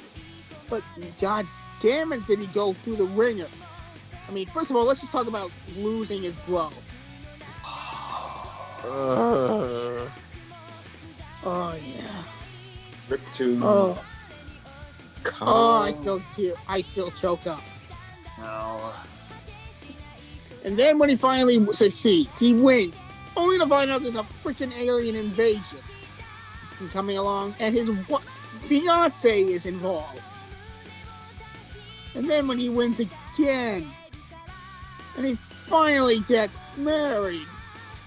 Oh, can't this guy catch a break? Come on. Really not. And come on, dude. He's literally powered by fighting spirit with his mech. He made a freaking galaxy-sized mech out of planes and fought another one. Who else can say they've done that? No one, because I don't think they have that kind of plot armor. I don't know if it's plot armor, but it's sure as hell fun to watch. It just goes to show you that Studio Trigger knows what they're doing. Agreed. Yeah, Oh yeah, yeah. So 2 reluctant heroes are my number 2. Fair enough. Honestly, that was pretty good. That was pretty good. All right. That was good. What do you got? You loved life. You gave everything up to save it. And you were just an android. I let you die. I can't do that. I won't watch anymore. I'm slipping. And I will watch this anymore! Son Gohan from Dragon Ball Z. Oh, shit! I forgot that shit. original quote. Yeah. Before fucking Kai came in, that was the dub, and I loved it. Just okay. I know what happened to Gohan. I'm not gonna focus on Super. Fuck Super Gohan. I'm focusing on Dragon Ball Z Gohan. I mean, seriously, think about it. Z is Gohan's story. We start with Gohan. I mean, yes, Goku's still technically the main hero, but Gohan, we see this kid. He's like with Tanjiro and Simon. He's a reluctant hero. I mean, he was 4 years old and he was kidnapped by his alien uncle and forced to actually unleash his hidden potential. Even when Goku died, he had to be forced to train with Piccolo because of the Saiyans. I mean, Gohan was 4 and he was left in the wilderness fighting dinosaurs with a sword. I'm like, why? But throughout the story, you see that Gohan, he's got power. I mean, seriously, he shot Nappa, he beat the shit out of Frieza. I'm just like, this kid's got talent. And my God, when the Stellar came, oh my God. We see him go Super Saiyan for the first time. I'm like, dude, that's awesome. Like, this kid's the youngest Super Saiyan at that point. Goten and Trunks. But when he was fighting Cell for the first time, and he was getting his shit beaten, Goku realized, oh shit. I was trying to train Gohan, but I realized he didn't want to fight. Gohan never liked fighting. He did it because he had to. And when 16 died trying to kamikaze Cell, that snapped. Super Saiyan 2 Gohan. I think it was the first one to achieve that too. He was. No, Nay, was. really, Nay. He You was. think? Yes, but god damn it. Slaughtering the Cell Juniors and playing with Cell? Dudes, that scared me more than regular Cell. And then seeing him just kill Cell was satisfying. The most And as much as I shit on the Boo arc, it at least gave Gohan a little more development. I mean, he was in high school. He was trying to be fit in. I mean, remember when he was playing baseball? He got hit in the head, and he just didn't flinch. And then, god damn it, Ultimate Gohan. Oh, that was We great. get the yes for what it was, and I just love that Gohan's not Goku. He's smart, you know. He actually uses more tactics than his dad. I just love that. And got Kyle hurt, man. Just the fact that he dubbed him, I love him. I love it. You know. Again, fuck Super for what they did to Gohan. Dragon Ball Z Gohan is the only Gohan for me, so he's my number 2. nice. Nice, man. Yeah. All right, so as usual, we're gonna go right through honorable mentions. So to kick things off for mine, it is actually Kenshin Himura from Rurouni Kenshin. Kenshin Himura from Rurouni Kenshin. Saitama from One Punch Man. Saitama from One Punch Man. Son Gohan from Dragon Ball Z. Natsu Dragneel, Fairy Tail. Natsu Dragneel from Fairy Tail. Natsu Dragneel from Fairy Tail. Inuyasha from Inuyasha. Inuyasha from Inuyasha. Inuyasha. Tokoyami from My Hero Academia. Yusuke Urameshi from Yu Yu Hakusho. Black Star from Soul Eater. Jotaro Kujo from JoJo's Bizarre Adventure. Inosuke Hibara from Demon Slayer. Inosuke from Demon Slayer. Roy Mustang, Full Metal Alchemist Brotherhood. Joseph Joestar from JoJo's Bizarre Adventure. Ken Kaneki from Tokyo Ghoul. Yuji Itadori from Jujutsu Kaisen. Itadori from Jujutsu Kaisen. Yuji Itadori from Jujutsu Kaisen. Eren Yeager, Attack on Titan. Leonardo Watch from Kekai Sensen. Asta from Black Clover. Jaden Yugi, Yu-Gi-Oh! GX. Yusei Fudo, Yu-Gi-Oh! 5Ds. Tanjiro Kamado from Demon Slayer. Soma Yukihiro from Food Wars. Bond from Seven Deadly Sins. Akitaro Obi from Fire Force. Tatsumi from Akame ga Kill. Tatsumi from Akame ga Kill. Son Goku from Dragon Ball Z. Son Goku, Dragon Ball Z. Senku Ishigami from Dr. Stone. Kaguyama from Mob Psycho. Midoriya from My Hero Academia. Tai from Digimon. Taichi Tai Kamiya from Digimon. Alibaba from Magi. Shiro Emiya, Fate Series. Yuno from Black Clover.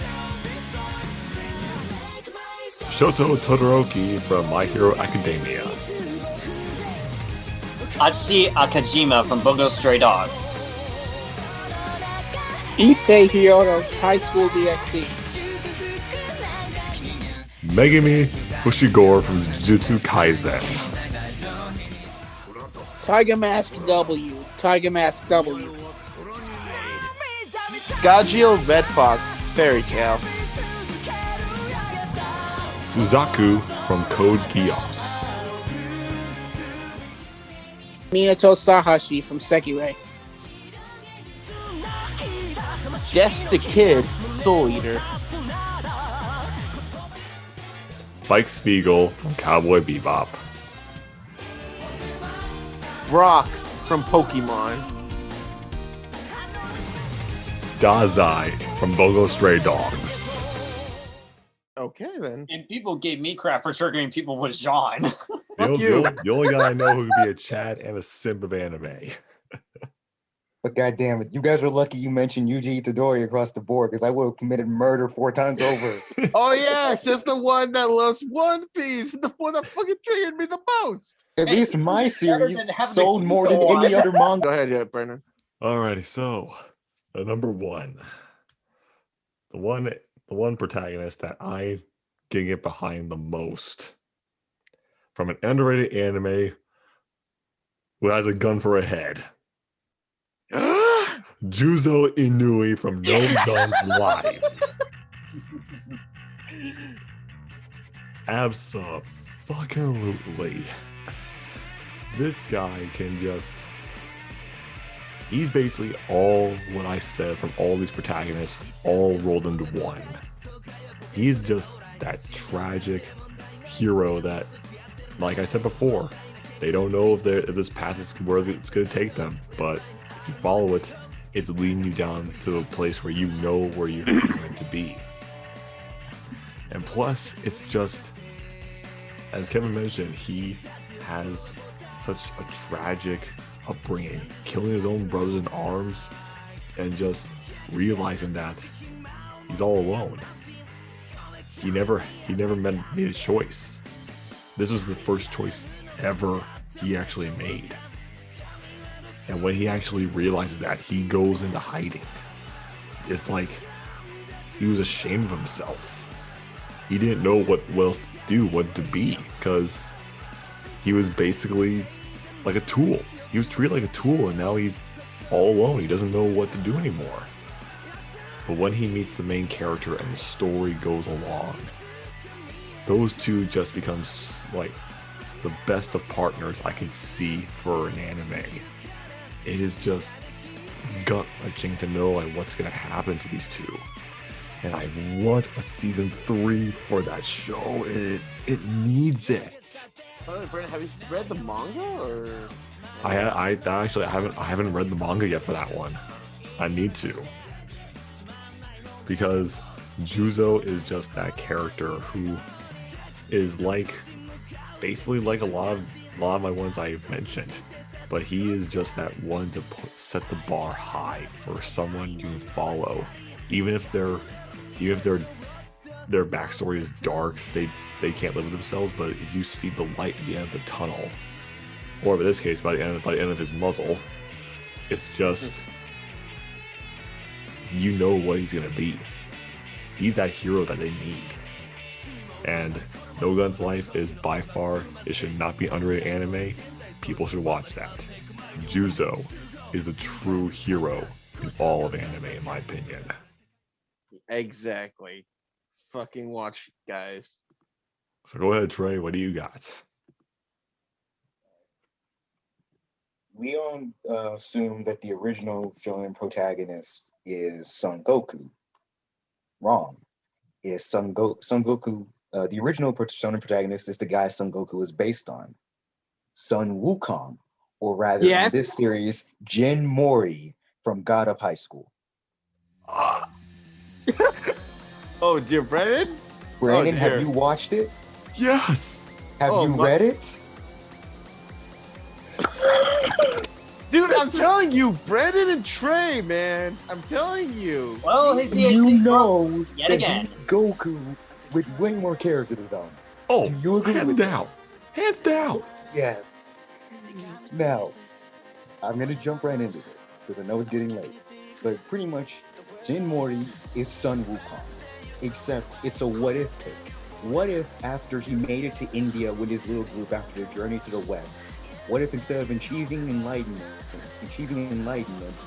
the Buddha betrayed him, killed all of his friends, which forced Mori, or rather Sun Wukong at this point, to eat his best friend Zhao Qian's corpse to gain more power, kill the Buddha, and then hibernate for centuries until the modern day, before he was found by the strongest man in the world and trained in superhuman taekwondo.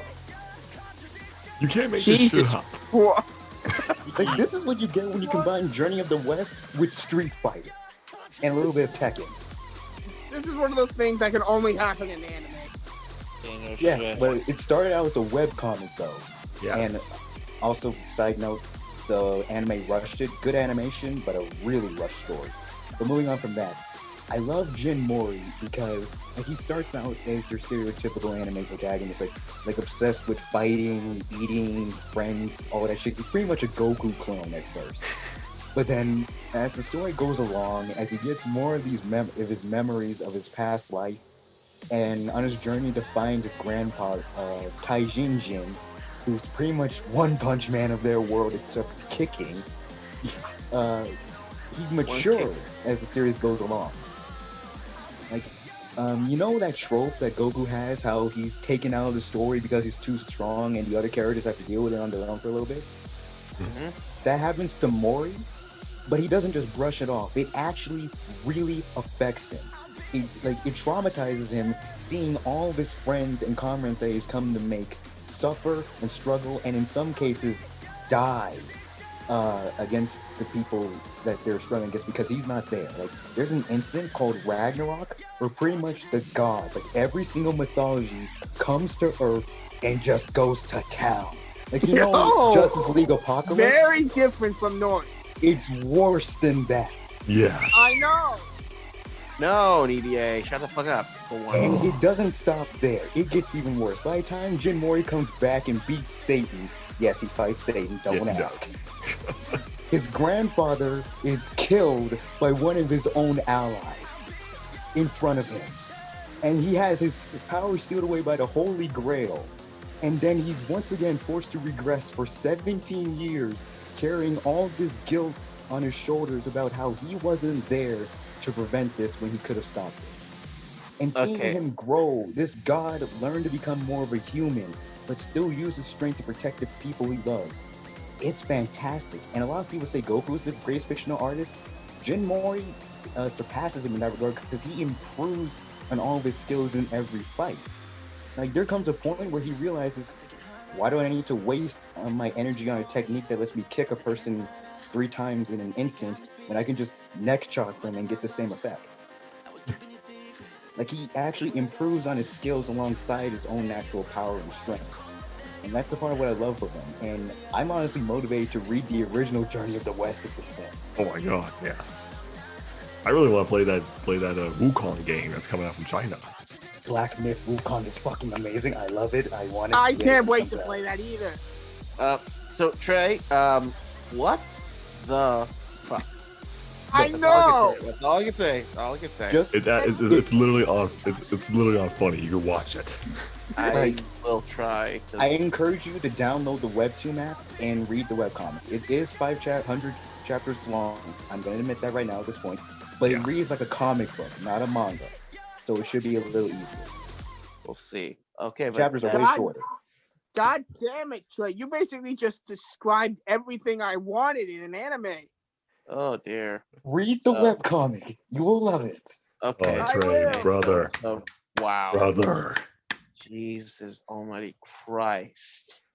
Okay, Nate, can you try to... Oh, shit. I think it's still stunned him. Yeah, no kidding, Trey. Next time, Trey, try to keep your things to 2-3 minutes, because wow, that just killed everyone's brain cells for a bit. Well, it's a tie. What? Yeah. Edward Elric and oh my god. My fucking god. Now you see why I jumped out earlier? Oh my god. You're good, Nate. We got this. You're fine. Yeah, I'm going to start with Edward Elric since we talk about a lot. Wow. Edward Elric, yeah, he is a fantastic protagonist. And his journey was just incredible. He went from like trying to find a Philosopher's Stone to actually trying to find another way to get his limbs and his brother back. And it's easier said than done. Oh shit. He has to go through a lot. Finding the homunculus, finding criminals on behalf of the military, even having like a small scuffle with Ling and his 2 ninja bodyguards. Edward has been through a lot, and he's also a great comic relief, not just for the shortness, but for his utter distaste of milk and for overreacting to like the simplest of things. My god, literally, he and Ling are just a great comedy duo. But the one thing that I really appreciate about Edward is that he took like some... You know how most anime protagonists usually takes like all the power, and you guys mentioned this before. Instead of using like power, using his new alchemy ability to use more raw power, he uses the most effective way possible. And it's very evident in his fight with Greed. When he used the defense and made it weaker. That was just incredible. It was definitely one of the best fights in the early arcs. And yeah, it was a very satisfying conclusion for Edward Elric. Getting with Winry, getting his limbs back, and yeah, finally getting tall. Yeah, that's low. That's a low blow, Nate.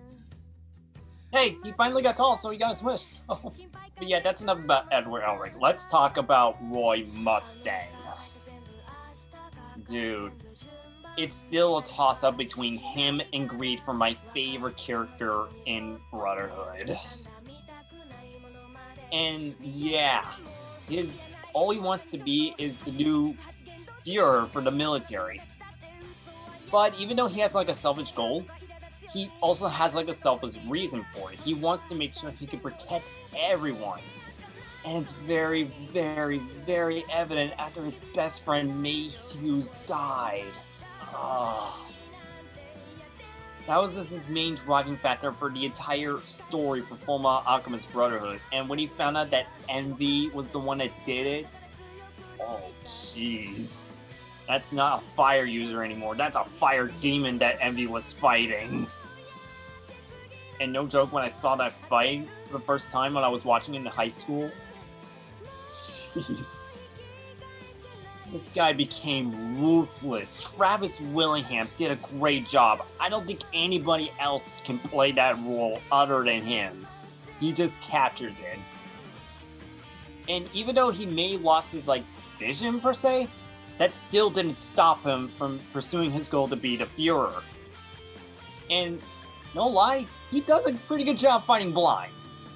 I'll say that. He's pretty good. Yeah, Never mess with blind people. Oh. So he's the firebender of Toph. Yes. 100%. Yes. Fuck you, Brandon. Somebody had to make that. Yeah, but it's a really No. good comparison because overall, Edward and Mustang, they both had their own respective hero's journey, but they brought the charm, the emotions, the motivations, and the sheer badassery that they brought into the table. That's why they're my #1 favorite heroes in anime. Nice, Okay, man. Nicholas, finish us off so I can go to sleep. Number one. Kiaru from Redo of Healer. No. No. Okay, we're not in the no, mood no, for this. You know no, that we're not in the no. mood. We're not in the mood. Come on, seriously. No. All right. It's time to get excited. Number 1 is Senku. Okay. Okay, nothing. Oh, Okay. What? What? yeah. What? Dr. Stone, Kevin. I know. Just I Why? broke every other character I've talked about on this list has either physical prowess or they're borderline dumb, okay? Senku is a subversion of everything that makes an anime protagonist an anime protagonist. And I love that about him. We finally get a character who uses his wits and not his muscles, okay? It is so refreshing to finally get something new in the sea of the same anime character. I mean, for crying out loud, he made cell phones in the Stone Age. Who does that? Only a mad scientist would. And he doesn't really he might put on a cold front, but he does care about his friend. Remember when Tsukasa almost took the girl's head off? Oh yeah, that was a tense scene. It was like, okay, fine, you can have what you want, just let her go. I'm paraphrasing, obviously. He wasn't that like that. And finding his dad and finding out the village is something his father started. And of course, the record, the message on. Oh. God, that feels like coming back. Yeah, that's what a dad should be, okay? Because he knows his son. He knows he's not. Yeah, I'm not gonna bother with you. You already know, okay? well, Trey doesn't, but No, Yeah, I haven't that, seen Dr. Stone, but it's okay. Keep talking. that was Byakuya talking about yeah. Senku. Oh yeah. Yeah, but he's like, yeah, you don't need to hear that. He doesn't need to hear the motivational crap. Yeah. And 2 things and 3 little words that got me excited for the 2nd season. Stone Age Tank. Yeah, Nate, listen. You watch season 2 right now. Okay, it's You on saw the Crunchy. opening. He did not see the opening. This idiot's No, we're talking waiting. about- I think if you saw the opening, it is good. Yeah, and there's a tank. I mean, he is so. Yes, cold front, but he does care. Made glasses for Suika. Aw. He didn't have to do that. Cola for Jin. He didn't have to do that. It's refreshing to see somebody put on a cold front and not have it be true, and use brains over bronze, and have it be consistent. It's nice to finally get a fresh taste on an old story. That's why he's #1. Like, can we also Okay. fact that he's the Nice. ultimate heckler. Oh, He he's the is. He ultimate- truly is. Yeah. Calm down, lioness. All right, Yeah, wrap up. fine. this Fi- list. First, I'll say this, Nicholas. This is your respect now. This is the respect I have for you now. 3 little words for this character: fire, dragon, roar. Dude, no way. I knew it. Not Yep. Fucking I hell. Not- knew it. Yes, Grateful Buster. Fuck you. Oh, I know. It's Natsu Dragon. Of course. Come on. It's I your mean, name, for God's sake. okay.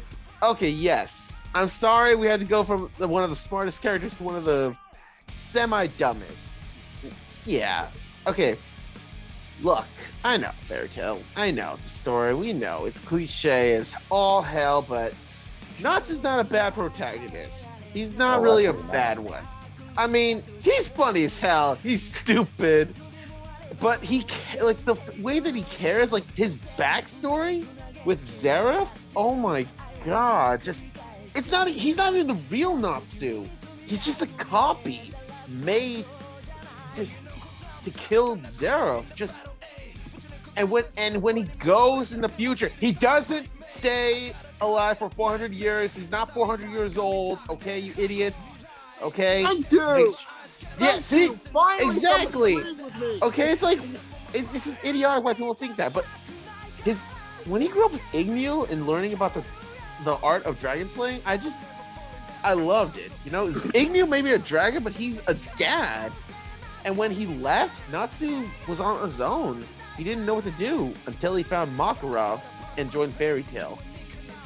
Look, I know Natsu fights everyone, but god damn it, he cares for each of them. I mean, dudes, he was willing to destroy a tower and beat Jalal to death because he made Urza cry. He made his big sister cry because she's the one that gave Natsu, like, intelligence. Like, she taught him everything. Natsu And likes it's Urza just- for life. Exactly. Okay, yes. You guys know this. I'm not a fan of Lucy, None of us are. but I like it when Natsu does save her because it shows that he cares. Yeah, let's be honest. That's Everyone. actually that's a fine That's one. fair. That's fair. And his power, just Iron Fist, Talon, Swords Horn, Dragon Force, Fire Dragon King mode, and Lightning Flame Dragon mode. Those are just badass. I know some of them are bullshit, but come on. It's fire, you know? I just love it. And here's the thing. In a way, Natsu grew after Ignil died. That actually made me cry. Todd Habercorn just nailed that yell, like just crying for Ignil. And the fact that Natsu was willing to, even after learning that he is END, he was willing to kill Zara because that would save everyone. If it wasn't for Happy, he would have done it. It's Yeah, just, he was willing to put his life on the line. so yes, Fairy Tail, yes, the ending was shit. I know it's cliche, but Natsu he's one of my favorite characters. This is why a lot of my stories, my fanfictions are on Fairy Tail because of Natsu. He's just an interesting guy. He has a lot of potential to grow, so he's my number one. Fair enough. You can man. accept that. Fair enough. I like how Nick actually called this in Discord. he called that I would have Natsu number one. Well, fuck you too, Nick. Everybody knew you were gonna have him because, again, it's in your name. It's Third not good. It's dragon. not. It wasn't a matter where he was to me. It was actually when you're gonna bring him up. Exactly. Yeah. I knew it was gonna be for both cases. So So there you Yeah. have it, guys. The top 10 anime male protagonists. Holy hell! My you brain want to is talk about fried. Warzone? I felt this was probably the most we actually went off of each other, even more so than the anime wars. Oh, even more than waifu, honestly. Like, yeah, people damn. went after me for Probably like, because these heroes are so close to us that we have our own standard definitions on what should actually be inspiring. That is true. That is fair. That is true. And we'll see that in the part 2 of the top 10 anime female heroines. But I will announce that I will announce 2 videos. There's that one. And for all of us Ranger fans out there, we heard about Dino Fury coming up soon. Oh yeah. So some of us Power Ranger fans here on the channel will be doing a top 10 theme songs of Power Rangers. Oh Yeah. fuck! Do you want us to kill each other, man? Yes, Yes. we will. We will kill each other. Yes. Oh, you're right. Trey, this is a Wait, war, one Trey. rule. One rule: we cannot sing them. Okay, we don't have the pipes for them. Fuck I you! I'm do. singing Fuck them. you. I'm singing half of mine. I don't give a shit. Yeah. Fuck you, EDA. But we'll see we'll see when we're gonna do that, because as I've discussed before, I will be on a break for a little bit just to be sure I'm not falling behind with school, because I will be graduating this semester, so I'd rather not fall behind with that. Yeah, exactly. Plus, Fair I, enough. gives plus us I have my plenty of own time film I to- have to direct. So I have a film coming up that I will post about it on social media pretty soon, so you guys can follow that progress.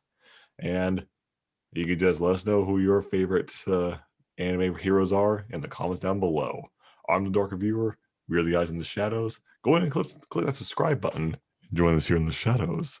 And we shall see you in the next videos. Peace. I'm the